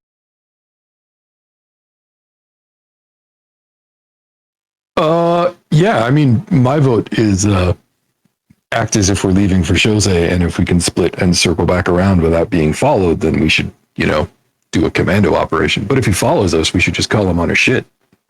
Okay. One for Look, we see you following us.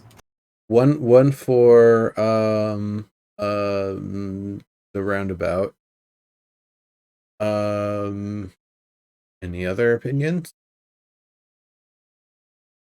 No. If this is how we're doing it, this is how we're doing it. I'm Okay. good. Okay. I personally like the roundabout too. So if there's no specific objection, I think that'll be our course of action. That said, we can Don't try give yourself to. guilt, yeah? We should probably try to plan and time it in such a way to give as much time kind of watching over Eska and kind of keeping an eye on the area, or we absolutely have to still be able to have enough time to do it and get back. I appreciate that. Right before dawn, perhaps, or right before the Redshift. If we go back to the base, we might be able to ask grandmother how long I'm gonna she say, would expect Sorry, go ahead. Eska to sleep. Given all that she's been through, is this something that is 8 hours later and she's good to go, or is this going to take 2 weeks or a month or whatever? Right. I don't know that we have enough information. And then once we can maybe get that idea from grandmother, it's more like, well, once she's at full strength, can she hold him off herself? Or do we need to send people here to help her? At this point, I would imagine he would basically be trying to attack a lake. If she's just trying to protect herself, she would just, recede into a lake form, and then, okay, you've made a little steam, and no problem. You made a little more steam. Oh, hey, great job. I don't think now that she's, sane and back to her normal capabilities, that she can control a lot better. I mean, we don't know what caused her to lose her shit in the first place. Well, I'm pretty sure she got redshifted. It and was we have the another grief. Redshift coming in a week. It was I mean, the grief of everybody, everybody and everything dying from the first Redshift, and that kind of drove her mad. So, things are now coming in a different way, and now that there's something to hope for and a promise of life to return to the area, I think she's going to be more likely to hang around in this form. We just have to make good on it.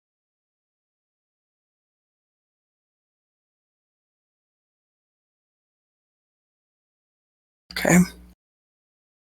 But that's the best understanding of the situation I got from the way she had described things. That it was the loss of the city and the life, everything that was there that she had.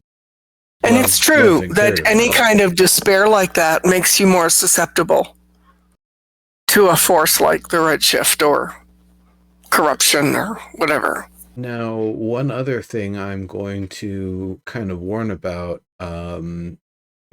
just as a general sort of pattern we've seen, when someone performs, when some entities, usually us, do some sort of massive change to the world, we're often hit with an early double first wave sort of thing.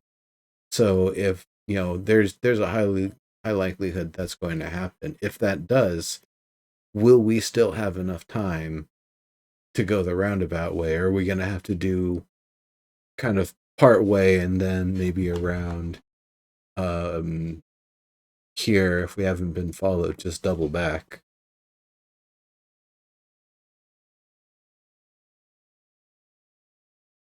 Because I don't think we're going to skip over the rocks. That's that one's not going to work.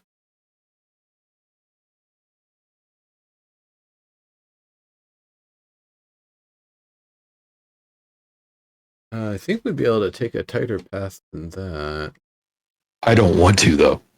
I see. I want to take what looks like the direct path to Jose. You know what I mean?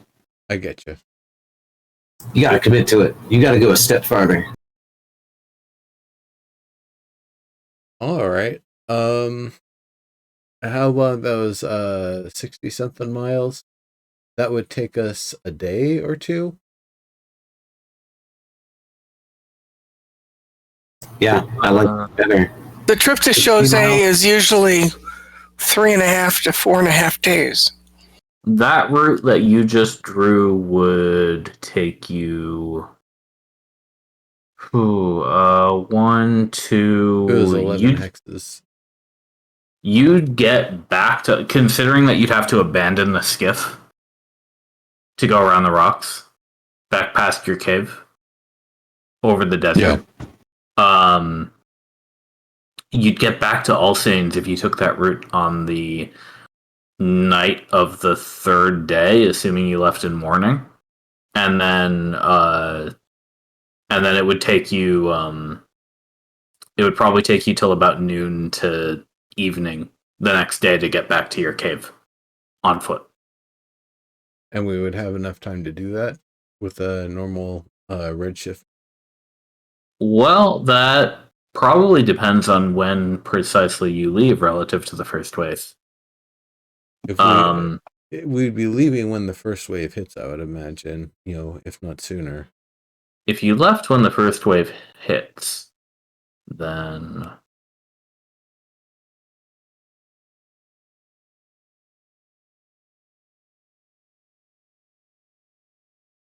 Oh, you'd be cutting it very close, I think. I like close. And remind me again, this area here is rocky. We wouldn't be able to go across it. That's correct. Okay. Yeah, anything orange is... a skiff is sand tiles only. Yeah.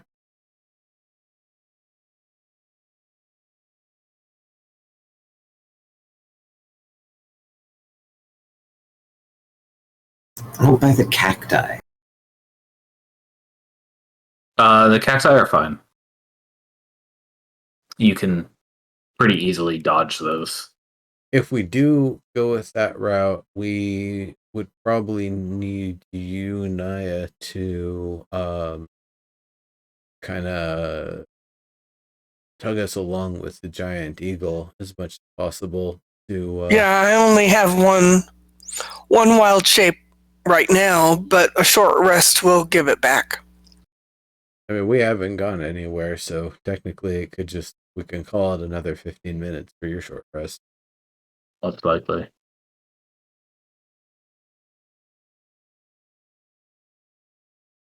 So that would make sense. We'd probably be sitting there talking for that long anyway.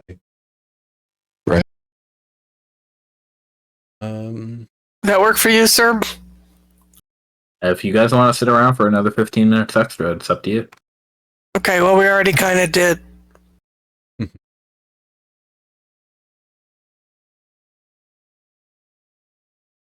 All right. Well then, that being the case, we should probably get everything as packed and ready or whatever, so when the first wave hits we can get going immediately, or maybe try to time it to leave just before. Hard to really plan that. Right.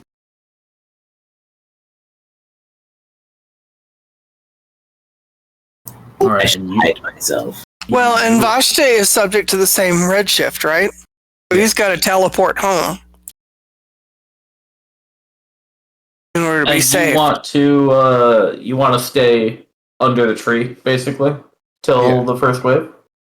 Yeah, over by where Eska was interacting with us. Okay.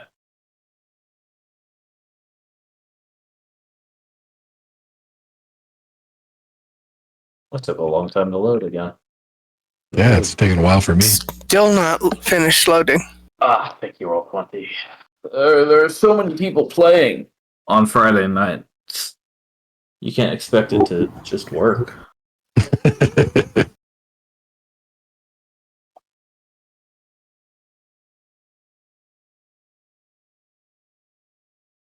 All right. Then I take it you're going to have to build some kind of camp here.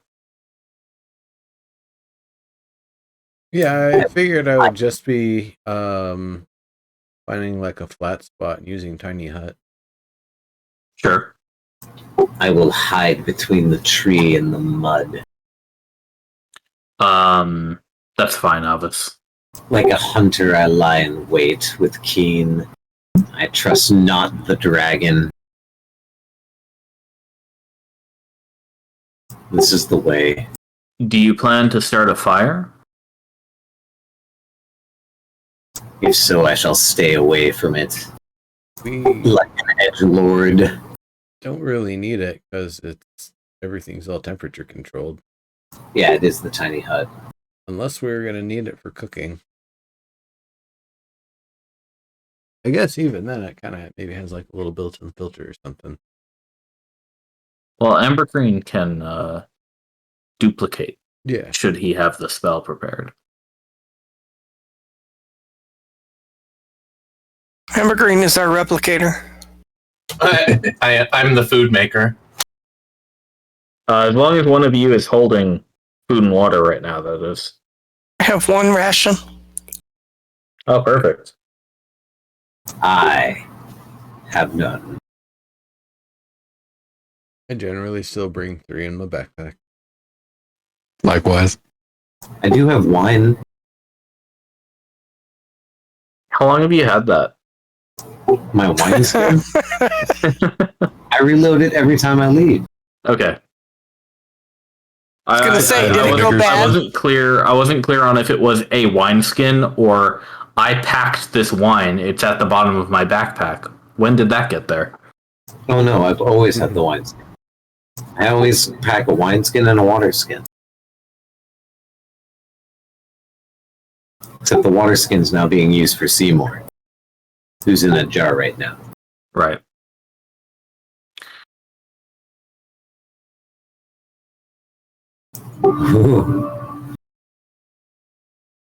You okay? Yeah, no, I just got a funny idea. All right. Well, It's. Hang on.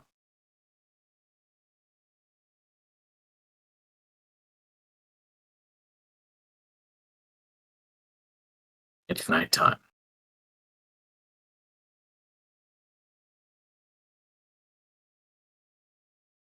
We don't glow or anything, right? Well, that depends on what kind of lights you're turning on. You don't normally glow, none Okay. of you, but as far as I'm aware. So if we don't start a campfire, sitting in the dark, and we're really just not visible, right? I'm super Well, I mean, if we're in a tiny hut, he could also make that opaque. So, if we like nestled under one of these roots, Oh, we'd be pretty, what's what I'm looking for? Low key. okay. I like that.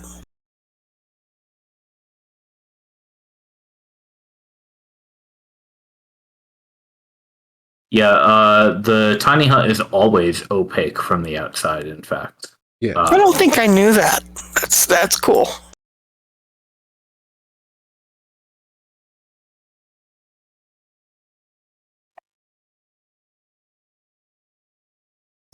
I guess I'll take last watch. Okay. Yeah, so while you decide to camp out here, most of the day passes you by.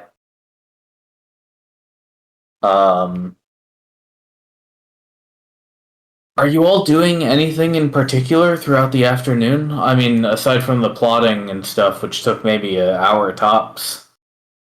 No, Well, Naya's getting her short rest in, so while we're in close proximity of the tree, I'd be trying to do what I can to inspect and analyze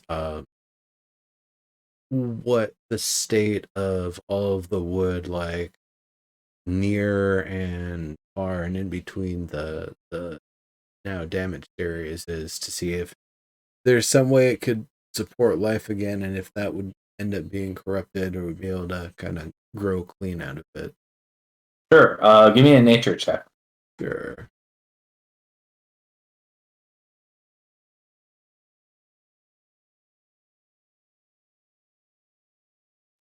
Nice. It's pretty hard to say. I assume you might go so far as to take a couple small samples to investigate. Yeah.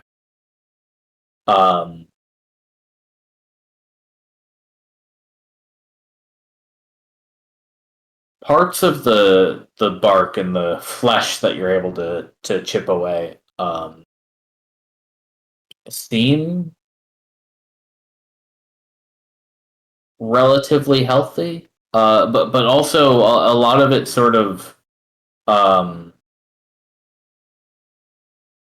almost becomes dust in your hands. Try snorting it. No. Okay, try lighting it as some incense. Maybe. I think what I'm kind of looking at then for the consistency and kind of like how intact and perhaps porous it might be. It's like fuck.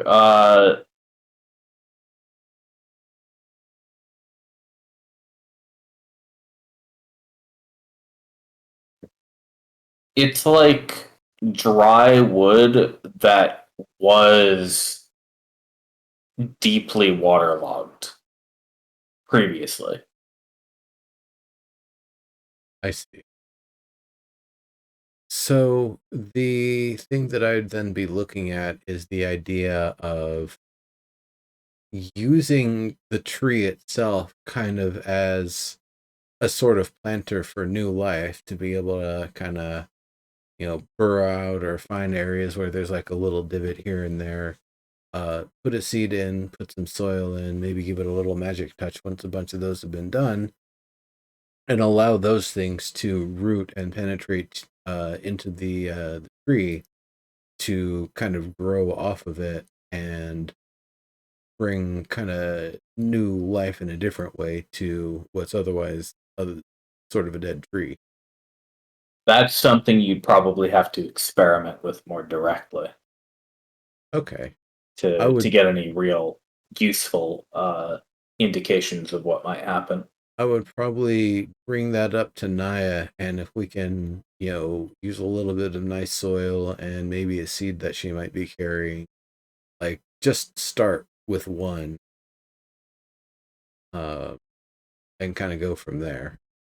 Naya, do you normally carry seeds around? Yeah, it's kind of mixed in with other stuff.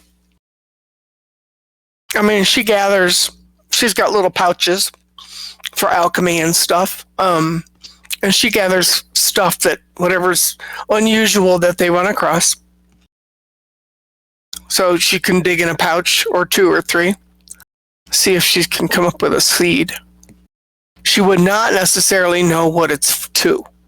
Yeah, unless it's a really obvious size or looking. Some kind of grass or maybe a bush or a root. Yeah, she probably wouldn't know what it's a seed to.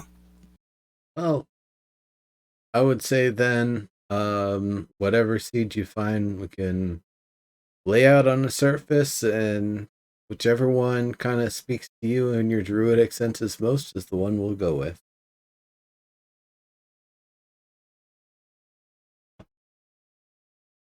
Ma, Ambergreen, what are you up to while they're doing that? Mostly keeping watch. I'm not convinced Vashta is not going to show up. So every time you sit down, I'm gonna, like, if you'll let me, I'm gonna take your sabatons off and rub your feet because I know you need some rest. And so I'm just trying to help you convalesce. That's why I'm in my little foxhole. I'm getting my samples, there. Maybe I saw Nibis do it. I know you're feeling it, so I'm trying to let you have the most of your rest time. Get a +1 on your D8s, In the meantime, I'm also talking to you about the songs I've been writing. I might play a little bit for you. What do you think, dude? This one's about you. This is actually the Mal'Aran theme. Nice. Yeah, at this point, I'm sure I have themes for all of you. It's been, 8 years? Right. Ma, you have dark vision, and it's a pretty clear night anyway. So roll perception without disadvantage, please. Alrighty. Let me pull my character sheet up.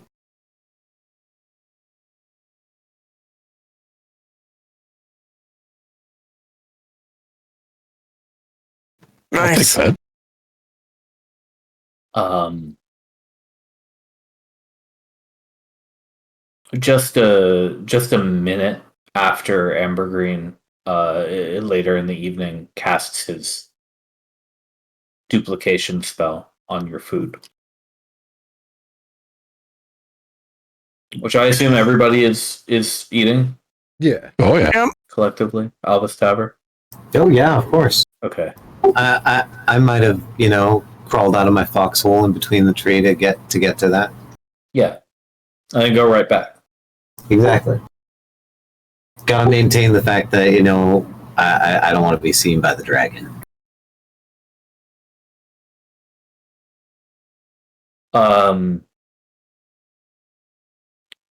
Mott, he's here.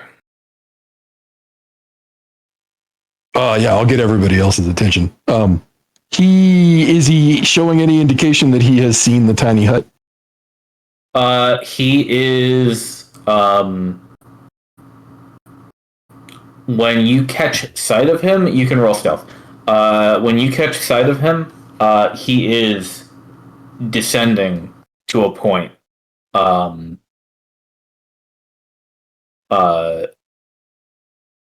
feet in front of you from the sky. Well, from maybe like 100 feet up in the air. Right. Does he seem to be beanlining for us or more like investigating the area? Are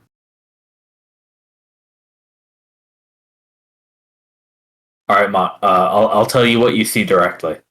Okay. You see him flying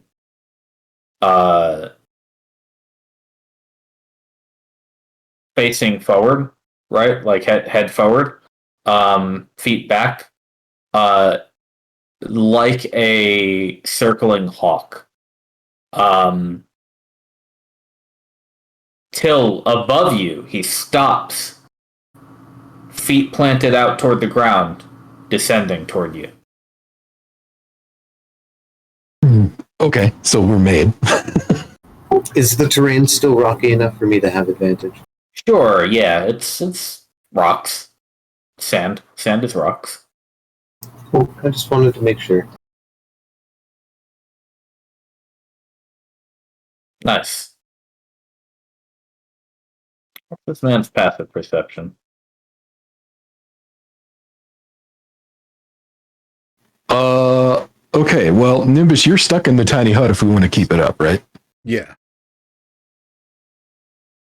Okay.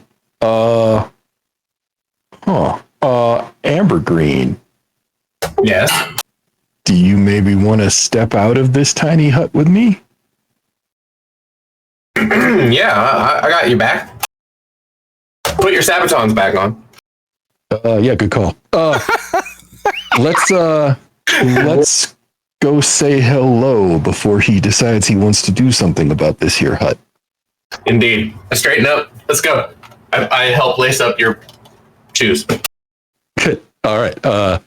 Everybody else be ready. In a worst case scenario, I intend to retreat back to the tiny hut and let you guys spell him to death. Okay.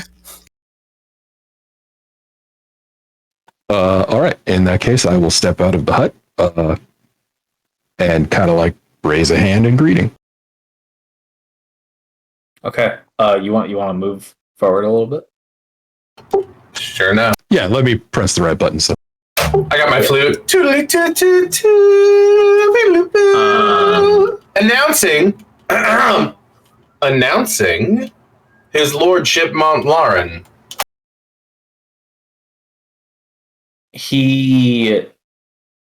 His talons make contact with the dirt only after you've approached and said hello.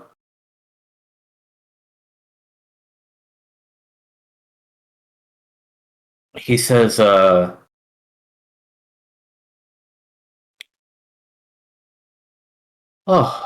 I just couldn't do it. I thought I was going to have to wait till tomorrow morning for you all to show up at my place. it was kind of difficult with all the sand, so we figured we would deal with that before we came and said hello.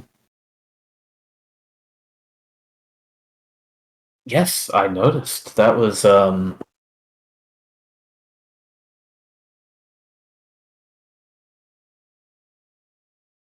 don't think I've ever seen anybody do anything like that before.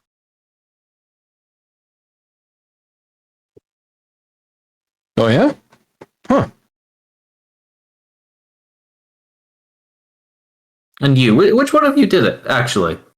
Was it all of you? Yeah, it was a team effort.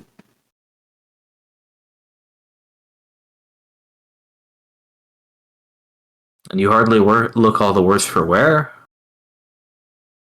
Toodly toot. I'm Yeah, sure the rest of your friends are in that bubble. I know how that spell works. So, no,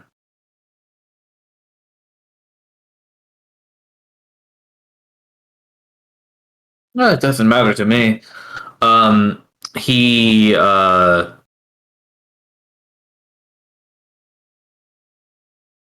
without looking,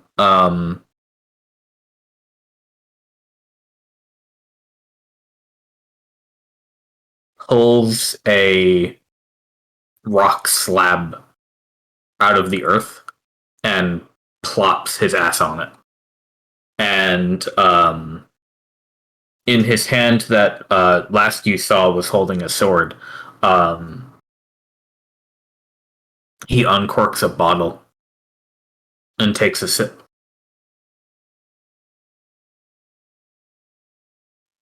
Huh. Well, that's a good sign, I suppose. Right? Can we hear stuff from inside the tiny hut? You can hear and see it's transparent from inside. Cool. Okay. So feel free to do anything you want. Well, that's what Naya mutters. Yeah. That's a good sign.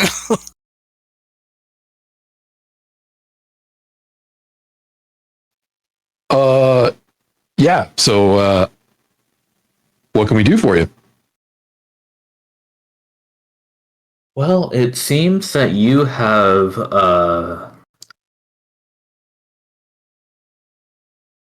successfully taken my city, so to speak, like you've done with a few others.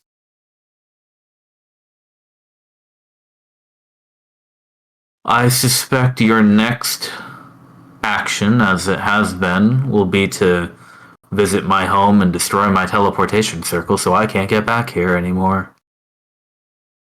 Yeah, well, I mean, okay. There's been precedent.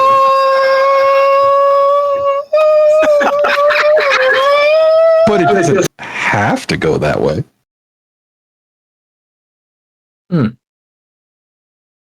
Well, you managed to clear out all of my younger siblings' layers. Oh,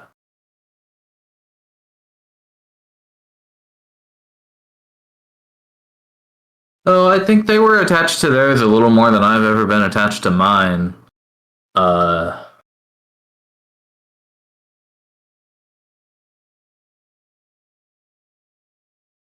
say you did do that. What next? Where do you go after you've conquered the desert? Well, I mean, and I kind of look back over to the tower, and then turn back, and I say, well, I mean, ultimately, don't you want the Redshift gone as much as we do? Good question.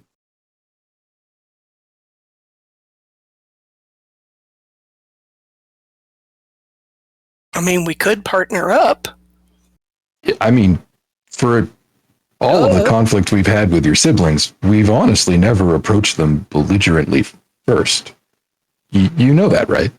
No, it was them. Like, in fact, the little girl on the shoulder, that one, like, she was a snarky bitch. She was asking for it. I mean, I might not have used those words, but my friend's not wrong. Ambergreen, please tell me if that was... Hush. No, let the man speak. Did he... Ambergreen. Yeah. Did Ambergreen or Ombois say that? Yeah. Okay. I know the. In fact, Snipe can vouch for me. I am the say it at the table. Your character said it. Right. Yeah. I'm that guy.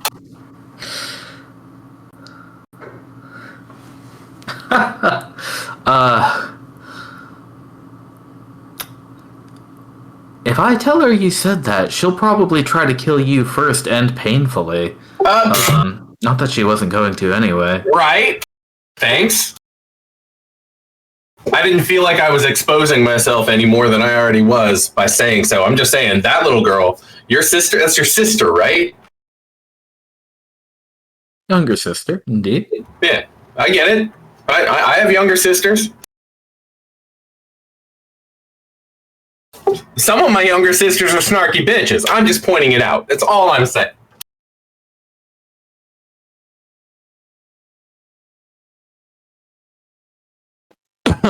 Yeah. My point really is just that coexistence is actually a thing that we generally seek when we can. And you've been quite civilized. I don't really see that there's no way that we could come to some understanding. Well, I had to keep an eye on you before deciding what to do with you. I mean, after meeting Mr. Holtzman. Oh, Holtzman. Yeah, crazy, right? Wow. That name. Then watching you actually talk to that psychopathic hologram. Oh, you saw that? Right. Oh, you didn't notice? There's been a few of them. I mean, It was definitely a strange situation. But again, I mean, coexistence was our goal, so there was really no need for conflict. indeed. In fact, I have a theme for you. I wrote a theme for you. Check it out. This is my theme. This is my your theme.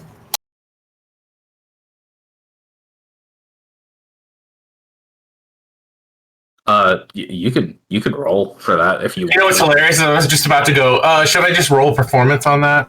Yeah. You know, once I get it set up, I would actually just put on some random infinite album loop for like 30 seconds. Right. We'll get there at some point. Also, you guys want to like bear hug their servers and shit and tell them all that I sent you? That'd be wonderful. Did you see the crazy stuff that I'm doing, sir? Yes, I did. 13 ain't so bad. No, 18. Oh, 18. Is it Yeah, valid? roll. Contingency. 18's only godlike. If you sprinkle the bits of bark and stuff into Seymour's jar, it will consume. It's not a ton of. It's not so much material that it grows, but it does integrate. Righteous. At least parts of it. Parts of it integrates. Parts of it kind of like attempts to integrate and then discards. I have a wild contingency plan if things go south.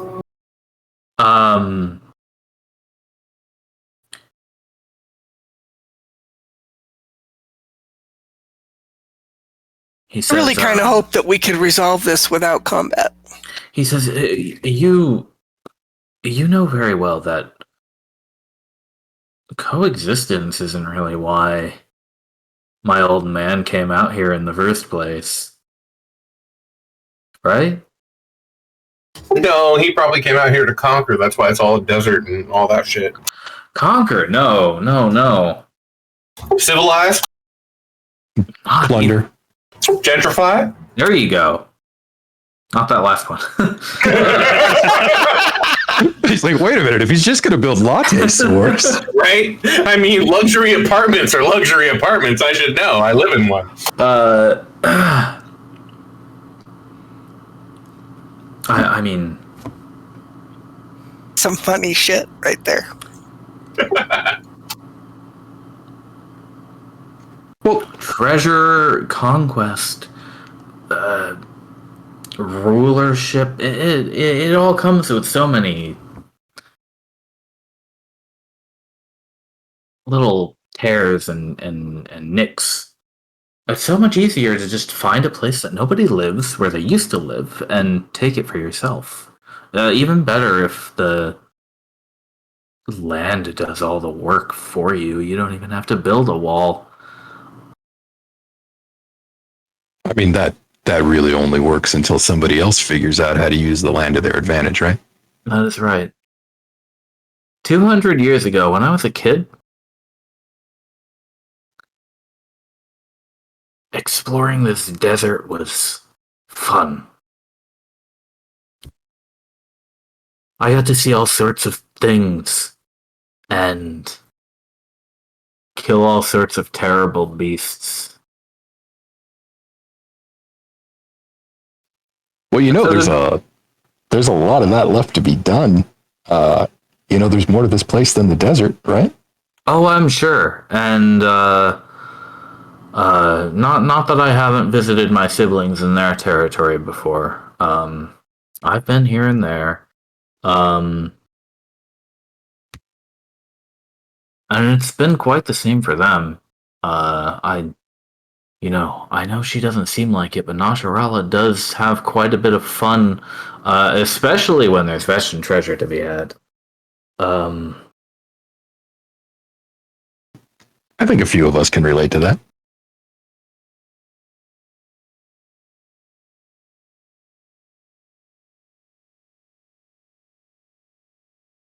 Dear old dad is so content to collect and collect all the ruins and bits of gold that these people left behind. Uh,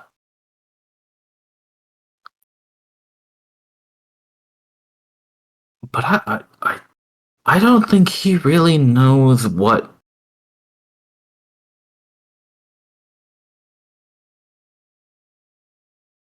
the past was like here.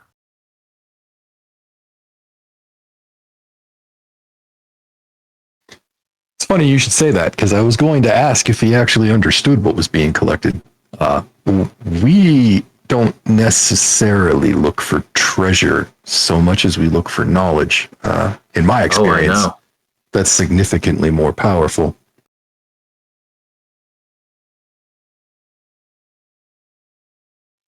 I kind of gesture around and go, I mean, it was knowledge that did this? Treasure, artifacts, books, statuary. Whatever he can find that has these old kingdoms mark on it is fair game for him. And that's my job. Collect things to bring to Dad. Does he not care how you do it?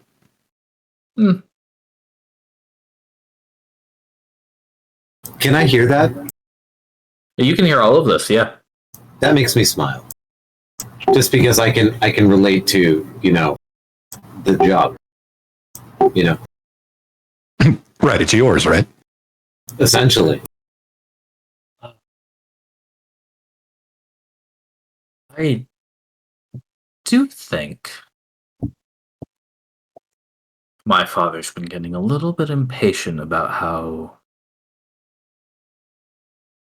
measured I've decided to play this encounter. Well, he was happy enough when my younger sister and brother decided to just attack you outright. And I thought maybe I'd do the same. But he's really been on my back lately to, bring in your heads.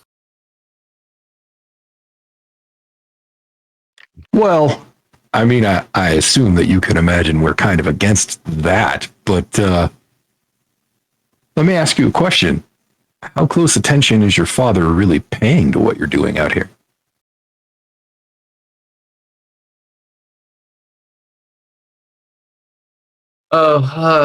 Dame Era doesn't pay me too much attention, I am a trustworthy prince, after all.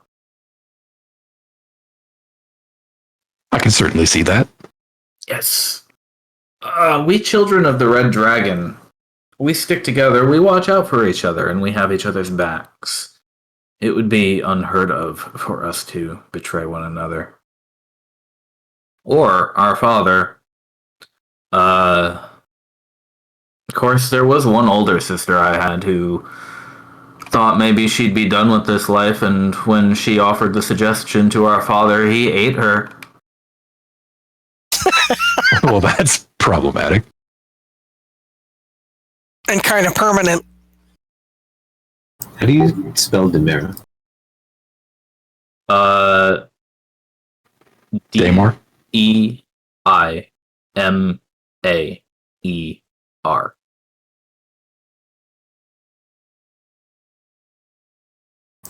Thank you.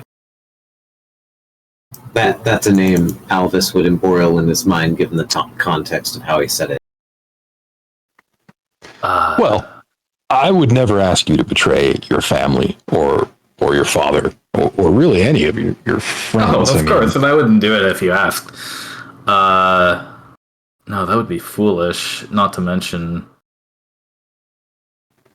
I'm glad we understand each other. Really, the questions I were asking were more about how much leeway do you have to accomplish his goals? Because maybe there's a middle ground where we all get what we want out of this.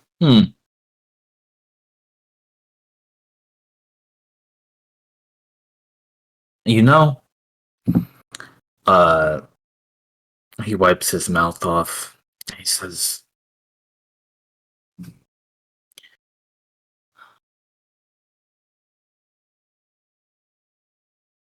if right this very second my father wasn't preparing an army to burn your city to the ground, that line of dialogue might have gone somewhere. But the old man is so impatient. He can't wait for me anymore. He doesn't want to. Well, he won't really defer to my judgment so much as my big brother's.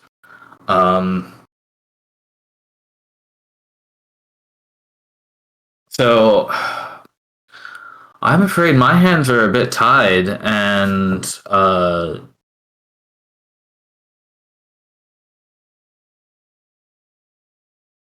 you're going to have to deal with, well,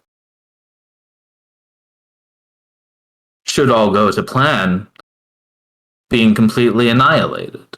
And thus we will take back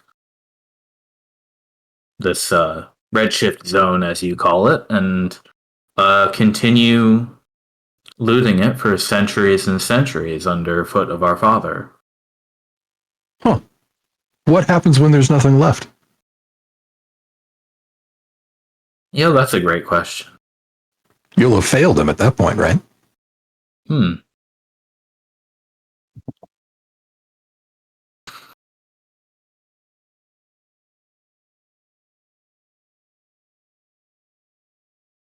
I guess I'll just have to find out when the time comes.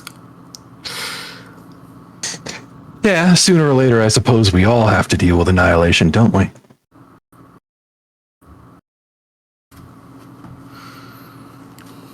Well, thankful I'll be to not be the oldest, because it is the older ones who tend to have to deal with the administration. Till you came along, my father was happy to let me hang out in this city and do whatever I saw fit. Take some minions out for a stroll here and there. Find a buried ruin under the sand and, wrestle with a worm for a day and see what treasure it's got in its gullet. Huh. Weirdly enough, that kind of sounds like our time here.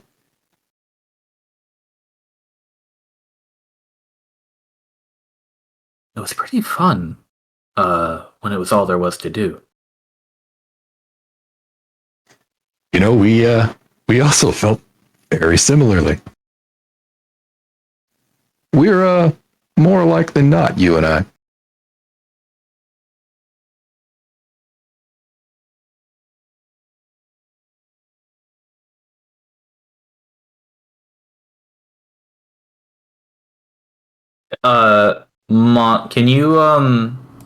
Can you roll investigation real quick? Yeah.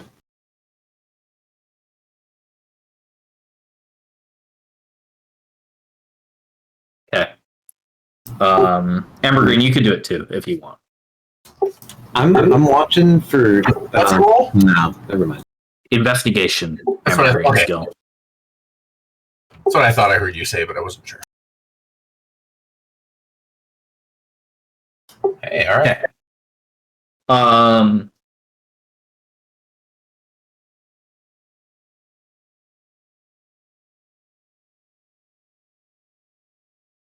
May I roll insight? Sorry. I'm actually going to say no, Alvis, because the conversation is not over. Okay. Unless you want to interject at some point with. No. I was wondering if I could gain any tonal information from him. Let's see where it goes. Yeah, never mind. If the need arises, then we can do that.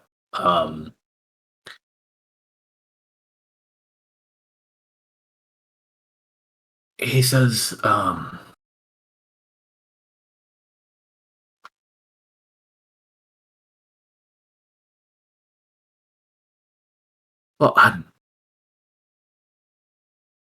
I'm sure your leader, what was her name? Demira, right? She seems like, she must have quite the authority over you, while still Well, giving you just enough rope to do things as you see fit. I mean, honestly, that's more of an on paper situation than the reality. She gives us pretty much full leeway to do as we need.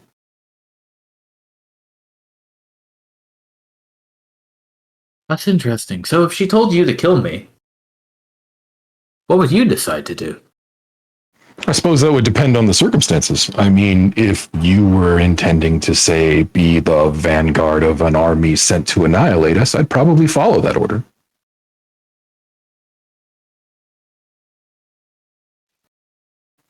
But on the other hand, if there was some sort of affordances that could be made, I would probably pursue that instead, because that's the better path for everyone. Such a paladin thing to say. Right? I It's didn't true to act character. out of character. Out of I character. count on that.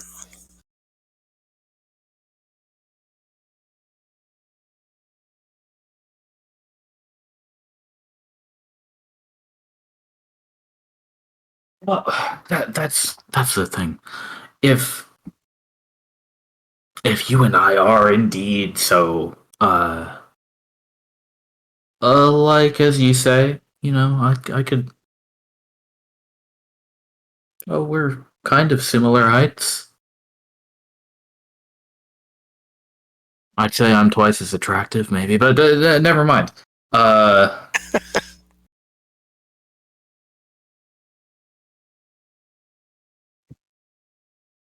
If we are of like minds, then I'd most likely be expected to tell my father and my brother and all my other siblings that, well,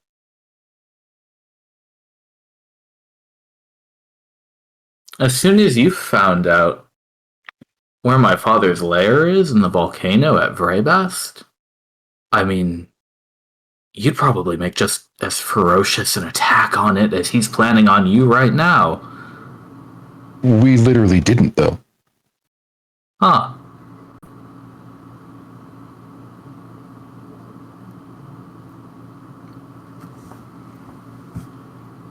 Call it a gesture of good faith if you like, but honestly, it didn't seem necessary. But I mean, if there's an army there, maybe it will be.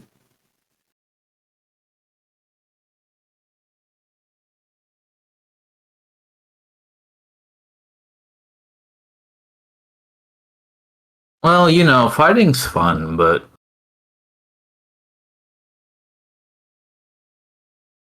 leading troops is not really my bag so much. I was thinking I might take a vacation. I haven't seen Mom in near a decade. Maybe take some of the boys with me, and who knows when I'll be back. That sounds nice. If I could visit my family, I probably would.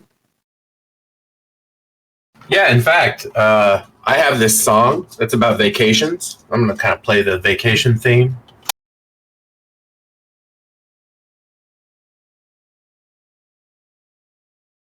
Toodly tooty tooty tooty tooty toodly da tooty tooty tooty. But that would leave you with a dilemma, wouldn't it? You mean how to address that army?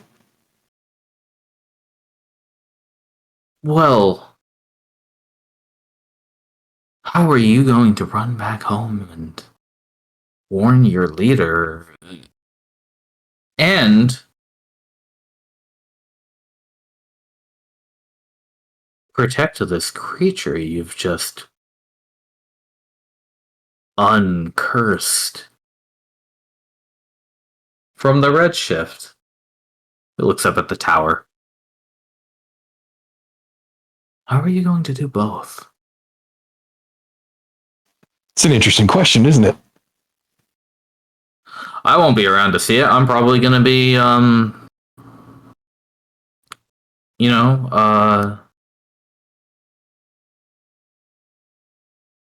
baking ash cakes and out at the market. Well, that sounds like you're going to have a better day than I am, to be honest.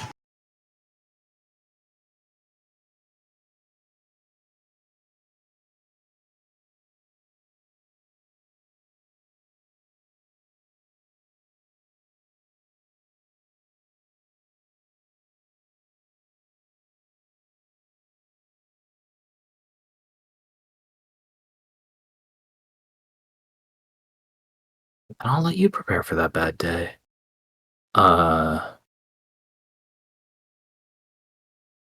Maybe I'll check in and see how things went after old lazy dad sweeps over your city and takes all the stuff you've won for himself. He'll probably be knocking down those obelisks of yours and, what is it? You have 2 people who are responsible for building those things? If he kills them, the whole thing is over. That's it. Interesting that you think that. Yeah. No, exactly. There are 2 people that set up our obelisk. I mean, people's a funny word. I think it's the right one. Sure enough, they are personages. In the way that you are. You're a people. Are you a people? I'm a person, at least last I checked. We're all people here. We're all people here. Sure enough. Yes, 2 people. People indeed.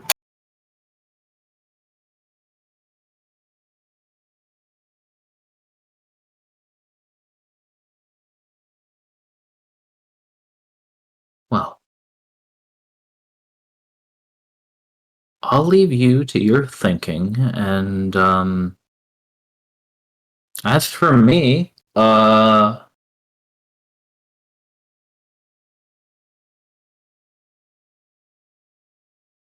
think I'll go pack a nice lightweight bag. A go bag. A bug out bag. Yeah. Bug out bag. I was gonna call it. Yeah, bug out bag. Yeah, I elbow on. Bug out bag. Yeah. After he stands up, he Did you say turns your around. father was coming? What? Did you say your father was coming? Yeah, that's what he said. I'm sure I heard you right. He shouts over his shoulder, it'll probably be my brother Daymare and that big bone thing he's building, but I never know if Dad's gonna finally roll out of his bed to do some work or not, or if he's gonna keep delegating it all to us. I guess you'll see. And you're fucking off then? He said he was shrugs going to and- visit his mom, man. He shrugs and keeps walking. Hey, He was the coolest of the family we've met so far. It'd be for sure to kill everyone else. no, Vashta, before you leave, and I'll actually step closer to him if he doesn't freak out, hold my hand out and say, I just want to say, I think you're a pretty good guy. Yeah, I agree. It'll be a shame to kill the rest of your family. He's already walking away, so your shake is hanging, but He left you hanging. he waves. All right. Yeah, I'll turn it into a wave and say, hey, say hi to your mom for me. Totally. I'm gonna play the After he's about 20 feet away, he floats off the ground for a bit, and after he's about 50 feet away, he gains enough speed to quickly zip out of sight into the darkness. Vashta theme. You don't see where he goes after that. I don't actually know what that sounds like. God, we learned a ton. That's a Yeah, lot of information he gave us. Yeah, I'll step back into the tiny hut at that point. Yeah, so I believe like 60% of that. Yeah, he talks a lot of shit. I know a whisper of it. Hmm. I think it would be worth a scouting trip to see exactly what's going on at Dad's place. Do we really think that is like? It's possible, but he said Dad was amassing an army, and then he said Dad doesn't roll out of bed. Right. He said both of those things. Yeah, so it's like, well, which is it? Dad's a lazy ass, or he just sent his generals off to create an army, and they're amassing That over one. at the name of that place that I can't remember. Right. Ray Bast. Yeah. Right. Best, thank you. And when I was like, wait, just sum this all back up, because I was kind of spacing out. You said your father was coming back? He was like, probably my brother. Right? Yeah. You know, to be honest, I take that back. I think I believe like 75 or 80% of that. Like there's some braggadocio in there, braggadocio in there. But I think he basically, I think part of it is that he's a lazy ass himself, a little bit too much like dear old Dad. I think And he also exaggerates a bit, but otherwise, he's a fucking spy for us. I think, okay, yes, but yes, I agree with your final statement there. But otherwise, I think he's the fop of the family. Well, he probably is the fop of the family, and he can get away with a lot of shit by being foppish. In the meantime, though, he has dropped a ton of information, Right. if any of it is legit.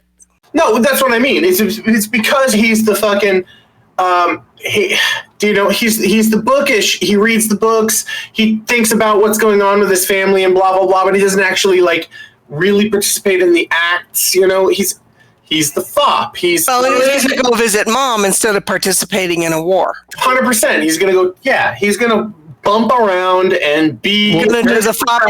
and be rumor mongering and blah blah blah. And it's his sisters that are gonna go to fight. It's his father. Maybe. His siblings, You should fear my father. He's very powerful. You know what I'm saying? Like, So here's the thing, though. I think that he told us what he told us because, well, I don't want to say that he likes us because that's probably not exactly accurate, but I think he understands that we have a better grasp of the value of this region than his father does. just more invested. But he can't escape the situation that he's in. Yeah, I think, given the way that encounter went, I would say that he is worthy of some compassion because he's a lot more stuck than we are. And if he is actually going off to go visit Mom for a while, he will not be participating in that battle, and therefore, when all is said and done and there's any pieces to pick up, he could come back and be our friend. He can swoop right back in and clean it all up and be like, oh, and now I maintain my aristocracy. Well, and he can be our friend because he didn't try to kill us. Well, unless we are destroyed, in which case he comes back and he goes, oh, such a troublesome affair. Yeah, or, exactly. gee, I'm sorry that happened. I kind of like those guys. Either way, I wouldn't even bother saying that. by leaving and going to visit Mom for a while, he does not have to take any responsibility for taking action. He can just do all the passive stuff. Too much the artiste, Vashta. No, I think you're right, Naya. I think that if I understand him the way I understand some of my cousins at court, Correct. He's a dilettante. I think he's attempting to aim us at the people that have locked him into the situation that he's in the hopes that we will deal with it for him. And if we don't, he loses nothing. Right. I agree 100%. Yeah, I agree with that. The only thing is that on the way to doing that, I wonder how conscious he is of how much info he actually dropped. Like, is he talking through his hat and he just kind of had run off at the mouth? Or was every single word dropped deliberate? Honestly, I think either way, we have to assume that every single word was selected with care. Yeah, I agree. Which means we need to send a scouting party or have one sent to whatever, What is it? Verbanes? Vraybast. Vraybast to the north. is not sticking in my mind. I think another idea that we should consider, we were going to have an obelisk put up at the Foggy Fort. We should definitely have that sooner than later, because if they're going to come down from Vraybast, they're going to come down on the west side, which means that location would be able to spot them long and far before they would be able to get to Chose. He knows a hell of a lot more about our operation than we know about his. Right, but one key thing that he apparently doesn't So that know is scrying that they did was successful, at least to a point. maybe, but the way he spoke, I don't think he realizes that we can communicate through the obelisks. Correct. I agree that I don't think he realizes that part, but he got all the rest right. But that's huge, because we can absolutely use that against them. Yeah. Well, this is going to be an interesting trip home and conversation with the general, with the brigadier. You know, it dawned on me this entire time. Whenever we want to talk privately, just use Tiny Hut. There's no way magic from the outside can get into it. Right, it's like a cone of silence. Yeah, I never considered that. Oh, that's a great idea. I never considered that either. Even if somebody is scrying right on us, the moment that I put it up, their scrying would be pushed out or just dispelled.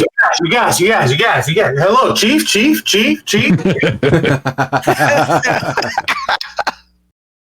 Sorry. I'd have to double check the intent on that one, but I think it might be right.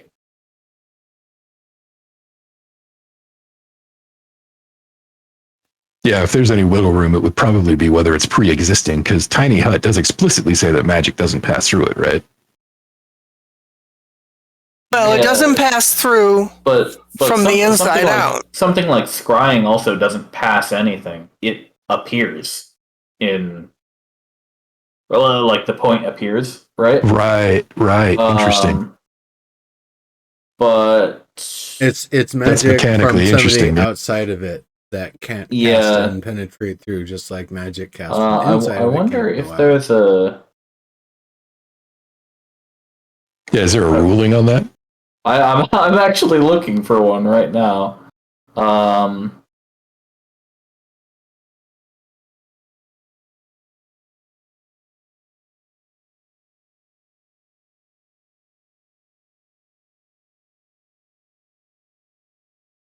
Spells and other magical effects can't extend through the dome or be cast through it. Huh. So if somebody has put a hex on you or a curse from a distance, would that be a magic that gets removed? I'm not sure. Because That feels a little OP. Or is it just Jeremy. that maybe while you're in there, the effect doesn't extend to you? That's just him talking about it having a floor. Can only a wizard have a tiny hut? Actually, Because my next character is going to make sure that it can get that. There's four ways to do it.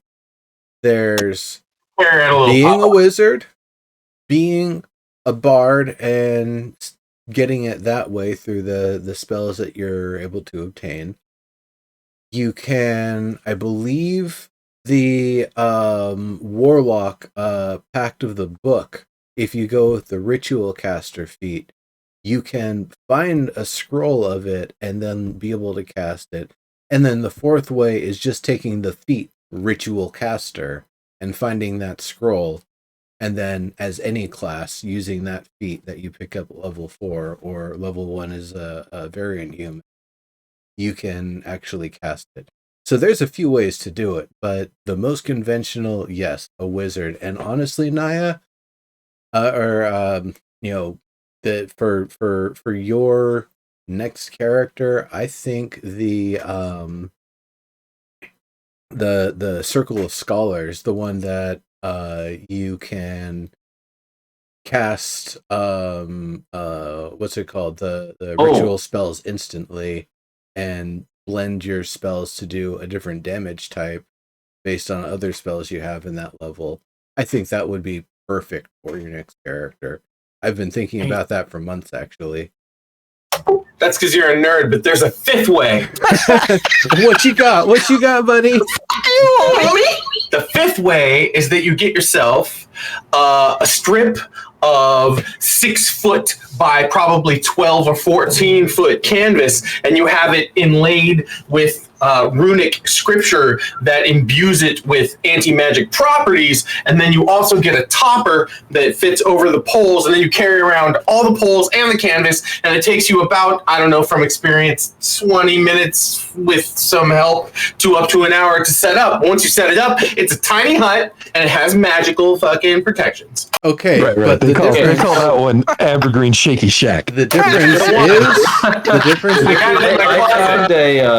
I found an interesting ruling that is not about tiny hut, but it's close. 10-foot center pole. It's about prismatic wall, specifically the indigo layer, which has the effect, while this layer is in place, spells can't be cast through the wall.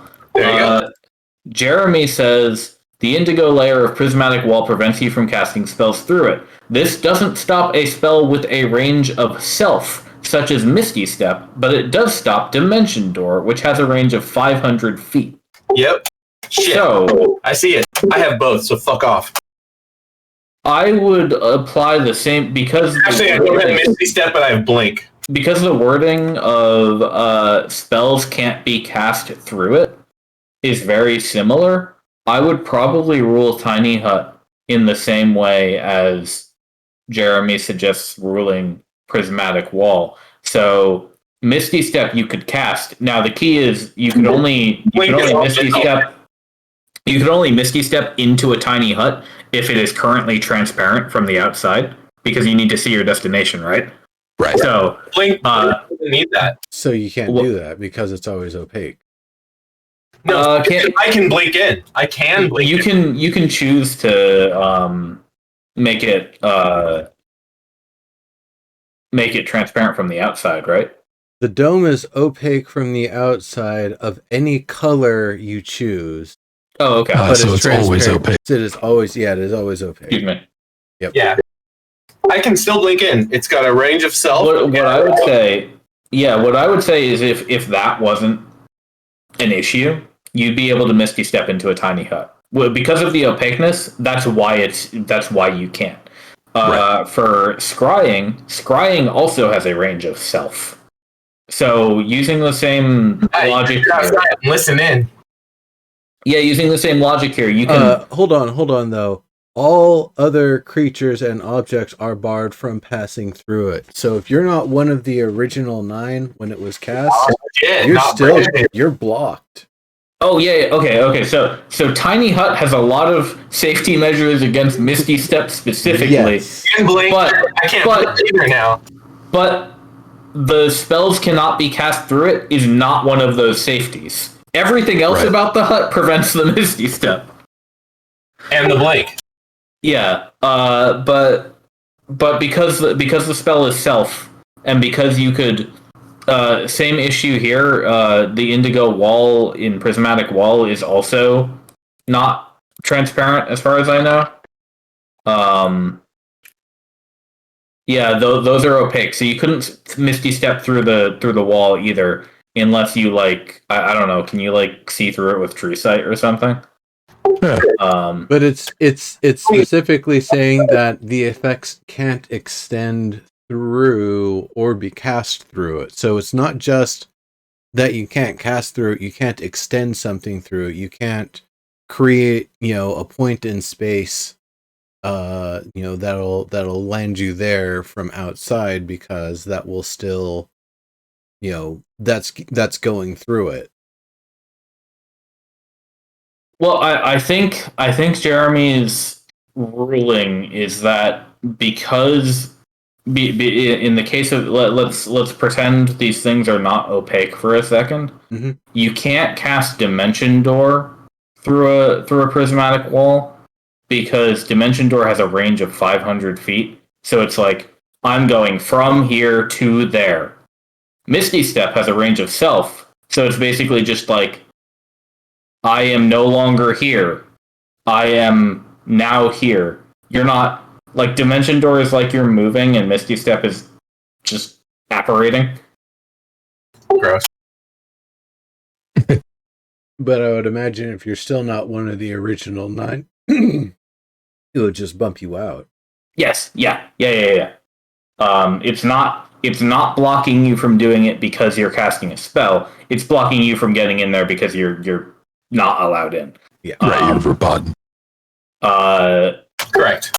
That's why Blink won't work. And that's the other thing about it. Why your Whatever.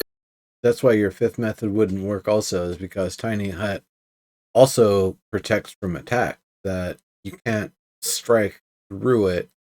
It is a protective shell. All of fucking runes. Duh. Yeah. It's a can't wall. Seems like you can still scry through it, though. I was just reading scrying. You That's focus on another a row of location, runes. and you focus on a location or a person. Yeah. Oh, it's a person. But the spell is still a self spell. Yeah, that's what I was getting. You're casting the magic on yourself, but the magic causes you to gain awareness of a point in space. There's got to be a ward or something you can paint on the canvas that somebody that's strong enough could do. There's got to be a ward. There's got to be. Oh, there is a ward. It's a spell. The spell that you use to block yourself from being scryed is decently higher level than a second level hut. It's which one? Just ask the goblins. I'm sure there's an eye shape you can paint or something. No. I have it in here. It's private sanctuary. It's a level 4 spell that blocks divination. There you go. Completely. I'm just saying, this is not an unsolved problem. Anyway, sorry. That was I'm sorry. That was a massive diversion. I was very interested in the answer to that. Sorry.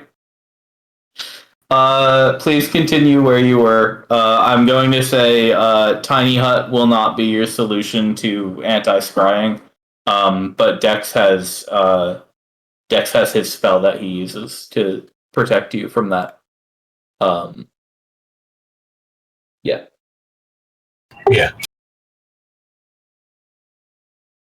I'm really interested in this stuff that Seymour separated from the bark when I was thinking about this contingency plan.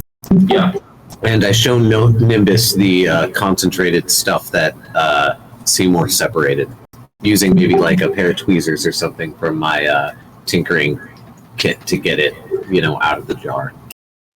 Well, at this point, it's just like bits and dust, but there's definitely some like dead wood chunks in there. Is scrying a harmful spell? No. No, it doesn't deal damage. Okay. I mean, Sanctuary doesn't help against it. It's a really expensive spell for me to cast. I don't know about anybody else. I have Sanctuary at a level 1, so I can just pump it. One-time cost, though, Naya. You only need one expensive mirror. I think Mine is 1,000 gold piece item, focus item. Damn. that little sampling from Seymour. For me, it's a tier 5 scry. Tier 5 spell. Sanctuary? Scrying. No, scry. Scry, okay. Those little bits there, show them to Soriana. I'm gonna show her these bits here that that I collected, and we'll see what we can do. And then I guess we maybe planted this little seed here. We'll come back and see how it does next time we visit. That one thing that he said though, how can you protect the town and or run back to town and protect the tree and lake here as well? And Yep. that implies that we should probably stay in the area and kind of stay vigilant close to the lake for potential attacks. That might mean we want to potentially have reinforcements called in. And as dangerous as it sounds, I kind of want to get that teleportation circle recorded so we can use it as an insertion point. You want to leave it here? I want to bring forces to the front line from even as far back as the Empire if we can. He wants to copy it. Right. Clone it. No, that's not what he wants to do. He wants to write the address down. Yeah, Right. And use it. exactly. Once we make sure that Vashta's gone, you use that damn circle. Yeah. That's, You guys are trusting the fuck out of Vashta, and I'm not sure I'm ready to go that far. well, I that's fair. I think that's fair. Well, then the alternative, if we don't want to do that, then we have to wipe it. What's the power behind your water? Can you like put an elemental into this like dry lake bed? There is one. We just fixed her. Uh-huh. Oh, shit. Yep, correct. I meant a Like, water, not a tree one, but yes, I hear you. She's not a dryad. She's a naiad. Yeah, we could go ahead and add more water, Yeah. but she will do that all by herself too, as far as I understand. Does Seymour drink water? Oh yeah. Oh, I mean, if the lake was, kind of low and looked like it could have been fuller, I probably would have been adding water. I kind of wish I could talk to her because I would ask if Seymour would be. Everybody pee in the lake. God fucking damn it! I would ask if Seymour would be a detriment to her if he ate the tree, because I mean it sounds aggressive, but a good defense might be.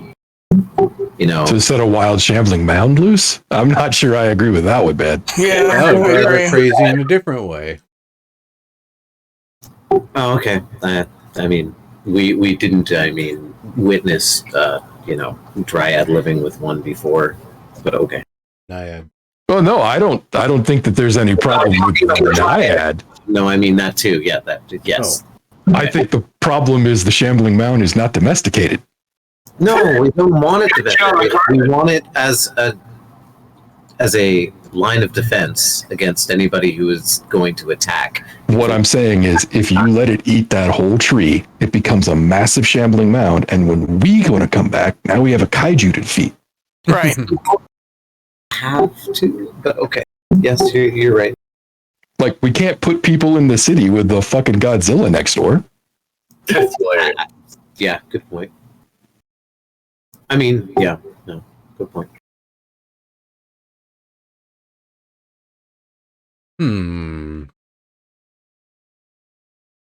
I think if we were going to do it, if we were going to do something like that, we would have to have a very expensive solution. And that solution would be $1,000 worth of agate, which would be consumed to awaken our friend Seymour. Agony. That would certainly make it a lot easier to domesticate him. Yes. And to be able to befriend Eska and, have communications and such. A shambling mound is neither good nor evil at the core. It's just a representation of wild, untamed nature. And so, given consciousness and given, positive role models, it would be neutral at worst and potentially able to get good influences at best. Yeah, I'm all for awakening Seymour if we could get a hold of the agate. I think that's a great idea. It would be like my neighbor, the kaiju. Right, and then we'd be golden. Right? Assuming it was friendly, but if we did it while it was small, we would know if it was friendly and we could still deal with it. I don't even got dog eater. No, that. Okay, we need $1,000. Oh, Dad. Go ahead. We need $1,000 of agate. Yeah, it doesn't say it has to be a single $1,000 agate. We can have like 100 that are worth 10 gold, I believe. No, it says one single one worth 1,000. That's gonna be a little. That's a big ass agate. Yeah. Well, okay. No, that's a silly sort of thing. Is it how big it is, or is it a combination of the size and the cut? Like what? Right. If it's like super clarity, well cut. Yeah. Yeah. Right, can you just throw a big pile there? Here's a bunch of shitty agates. Yeah, no, that's not gonna work. We would need one that in whatever condition, raw or cut, is worth at least 1,000 gold by a reasonable assessment in the current Cradian market. Right. That is a fun illustration of how silly some of the D&D rules could be, though. Because, like, yeah, what if I buy a 500 gold piece agate for $1,000 because I didn't know it was only worth 500? I mean, a gold piece agate, right? That's why I said, can I just have a pile of fucking rough agates? Just like this whole bag? It's got to be a single one. all they Oh, need yeah. is like a non-fungible magical currency that solves the what's it called thing, the Byzantine Right. and then Right. Can I get my Oh, Jesus Christ. Oh, wait. Can I get my money launderer to appraise this piece of quartz I found on the ground as a 500 GP diamond? oh yeah. My face launderer. Can you tell me what my... Yeah. Okay, we're getting off track again. Yes. But I have a anyway, giant topaz. Is that an agate? what was that? What was that, Elvis? I said I have a giant topaz. Is that an agate? No, that's No. topaz. It's a topaz. They're similar, but not quite the same. Are they the same, Joe? Right. I thought an agate was like a type of quartz. Does the deity really, like, oh, no, I'm sorry, this is a tiger core. Oh no, I'm wrong. Thanks for your offering, but no good. I only take turquoise. They're cousins. Topaz, opal, agate, and onyx. They all have some amount of silica, soda, carbon, and lime in them. They're cousins of each other. Not the same though. Topaz actually has aluminum and fluorine in it. Delicious. Bauxite. Good to know. That means I can summon these gods with arm and hammer. No Chalcedony. Games are fun. So anyway, that is something that can be assessed. For now, I think again the idea of staying in the area, seeing what we can do to potentially add more growth, more life, to see if we can help perk up Eska a bit more. And just staying as defenders to the area. I wonder. I know I hate to sound like I'm beating a dead horse, and I'm not. But like, if we could talk to Eska again, I wonder if she might be able to keep it contained in the lake if it gets big enough. The lake, that is. Because Seymour, you mean? Yeah, because waterlogging Seymour might slow him down, and she might be able to keep it sort of in a buoyancy trap. Shambling mounds live in water. They move as fast as they swim, which they do naturally. Right. I was going to say we actually got Seymour out of a pond, so Yeah, we did. Climbing a mountain, I wouldn't ask Seymour. But I mean, Eska's also not the only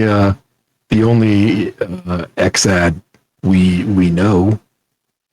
yeah, no, I was wondering if she could control it, but like I do like the friendly manner again too. That's like Well, no, I was thinking we could ask grandmother if that's possible. Like if Eska doesn't wake up while we're waiting here, we could get a consult for future planning, Yeah, grandmother said when I did ask similar question that if she were healthy, like in her prime, she might have tried to take over such a thing. Right. I have That might be specific to her sub race, though. Yeah, I have Sir's backing on that, which is why I'm like, I don't think maybe the Shambling Mound could be conquered like that so much as like brought under heel.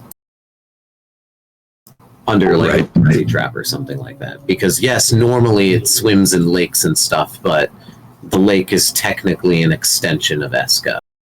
Right. Keep it in a bubble of water that's thicker than normal, and then, you know, if shit hits the fan, let out the kaiju. Yeah, right. Like holding a nuke in reserve. I don't know if it's possible or not. So, like, that's why I said I hate to hit a dead horse because I know it's a bad idea. I'm really just thinking about it because it is kind of worrisome leaving her here, at least during the Redshift, if we don't know if the Red Dragon can, like, do anything during the Redshift. Well, the other thing that I hold wonder if Seymour can do is systematically, maybe starting even from the top and working down, devour away the healthier parts of the tree and the parts that are fully corrupted, being able to detach those and remove them, put them aside outside of the lake, and if so, I wonder if we'd be able to extract that and use it for some sort of alchemic purpose, or find some way to use it to manufacture a remedy. Yeah, but what would it do to Seymour?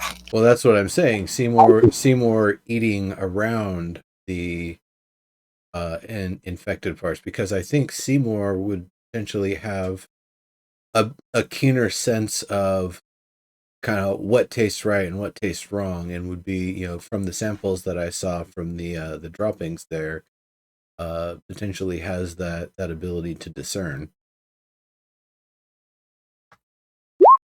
Kaiju-sized plants at that point. But I guess if it's fed off the waters of Eska, maybe Eska can control it. Yeah, or again, we would need to first see if That's a lot of maybe. making it intelligent would even be a good idea to begin with. And then the other thought I've had is, would we be able to awaken the tree, and would it want to? I would imagine it'd be in quite a bit of pain, so probably not. Maybe consecrating the tree would be a better way to go, and see if that's some way we can. It's redshifted. It's not cursed. Or, Right. well, yes, it's cursed, but Yeah, No. no, you're right. That's not going to do anything, or not going to do the thing I expect it to. the either or Seymour route seems like a good one. I like the ethical route of making it conscious better, but like we should talk to Eska if we get the chance to see if it is possible. Right. Because as stands, what I know from a Dryad's point of view is that Seymour is a potential for movement and freedom, but if the plant side can't be dominated, perhaps, I don't know, I dabble in the arcane. Perhaps maybe the water side can be dominated and it can become somewhat of a pet. All I'm worried about, though, honestly, though, is defense. Right. And I think that's... Go ahead. Yeah, I was going to say, don't misunderstand what Vosh just said either. His question wasn't, how are we going to defend her during the Redshift? It's how are we going to defend her from the Redshift? Yep. Which is like, he's not saying that anyone was going to attack during the Redshift. He was saying the Redshift is going to alter her again. Hmm. Kind And of he's suggests, right, like straight up. kind of suggests that what he was doing by putting her in a grain of sand might actually be considered, in his mind, a compassionate act. Yeah, maybe. I mean, Honestly, though, I strongly suspect that what was really going on in his mind is that it was convenient. Sure. He's a lazy ass. But lazy beings tend to be very efficient. Right. They will Creative too. absolutely take the shortest route to get shit done. Wait. So perhaps, but also perhaps not. Maybe it is more dependent on her attachment to the land, per se. Like, we already know that the Redshift is picky. And grandmother lived without the obelisk around it for a while. I wonder if it was her contact with the city. And now that contact is sort of more of a hopeful thing, she might still be fucked, actually. Grandmother lived with it because she absorbed it. Yeah, on the plus side, it's very possible that what Eska wants deep down, because she said what she wanted deep down was basically restoration of Vess. Maybe she's in accord with the Redshift and not likely to be shifted by it.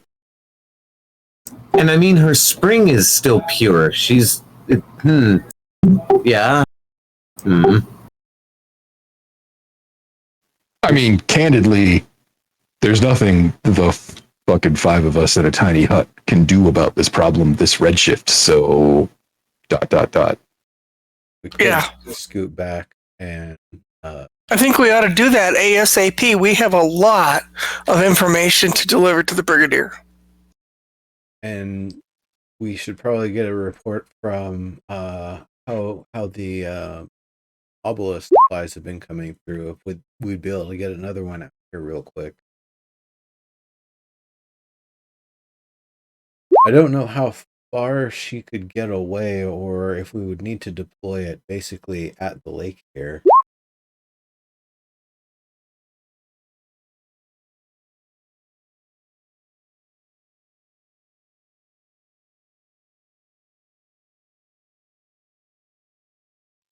Yeah, I'm not really sure what our best approach for that's going to be. It's going to involve leadership. There's nothing that, we can only do so much. Well, as an alternative, we could move the one that's in the cave out here. That's going to be difficult because the mithril would need to still be remade for that location. So the range is too far? No, it's that the when the obelisk is put down, part of the inscriptions in the mithril are the events and history of that location to the best that we know. And so okay. that we don't know if that is actually a necessary component, but we haven't tried not doing it. So it's at this point still considered a mandatory part of the process. Okay. And to that extent, I don't know if I'd be able to just use mending to restore the mithril back to its original state and be able to have either of them come out and carve it. It might require a little bit more than that. Does the onyx get carvings on it too, sir? Yes, it does. Oh, okay. So then, yeah, that everything. If I would be able to mend it back, but that would also have to disassemble it. All that sort of. Yeah. And then, I guess tumbling avalanche would be okay. He seemed like he wasn't affected by it before, but now that he knows all about it and we've told him about it, maybe he would be. So that's kind of a dangerous prospect for our friend there. Right. I agree.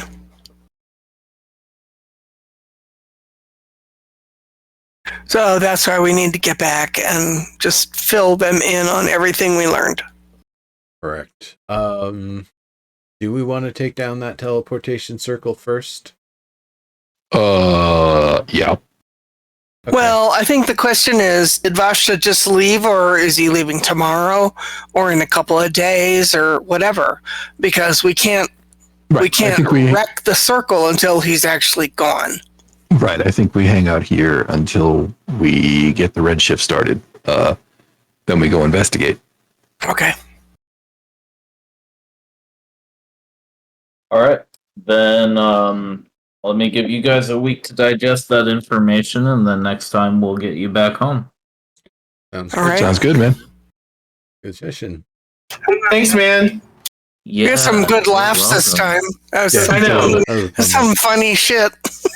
Well, yeah, it was a good combination of funny shit and serious exposition. Like, Yeah, right. Yeah. Oh, give yourselves 1,200 XP, each, please. one. Neat.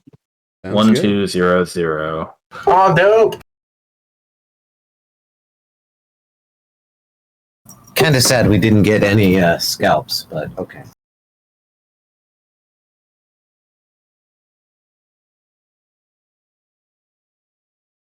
If there's one thing a 4K monitor does, it's fuck up your fucking legible space if you have like any. I have glasses, man. I can't read this shit. Well, I'm actually looking at buying. I have 2 smallish monitors.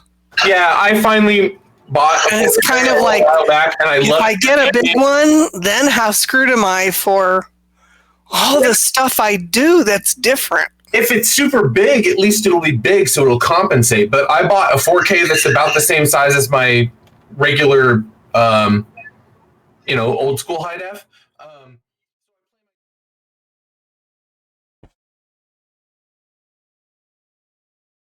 Good night, everyone. Have a good one. See you next week.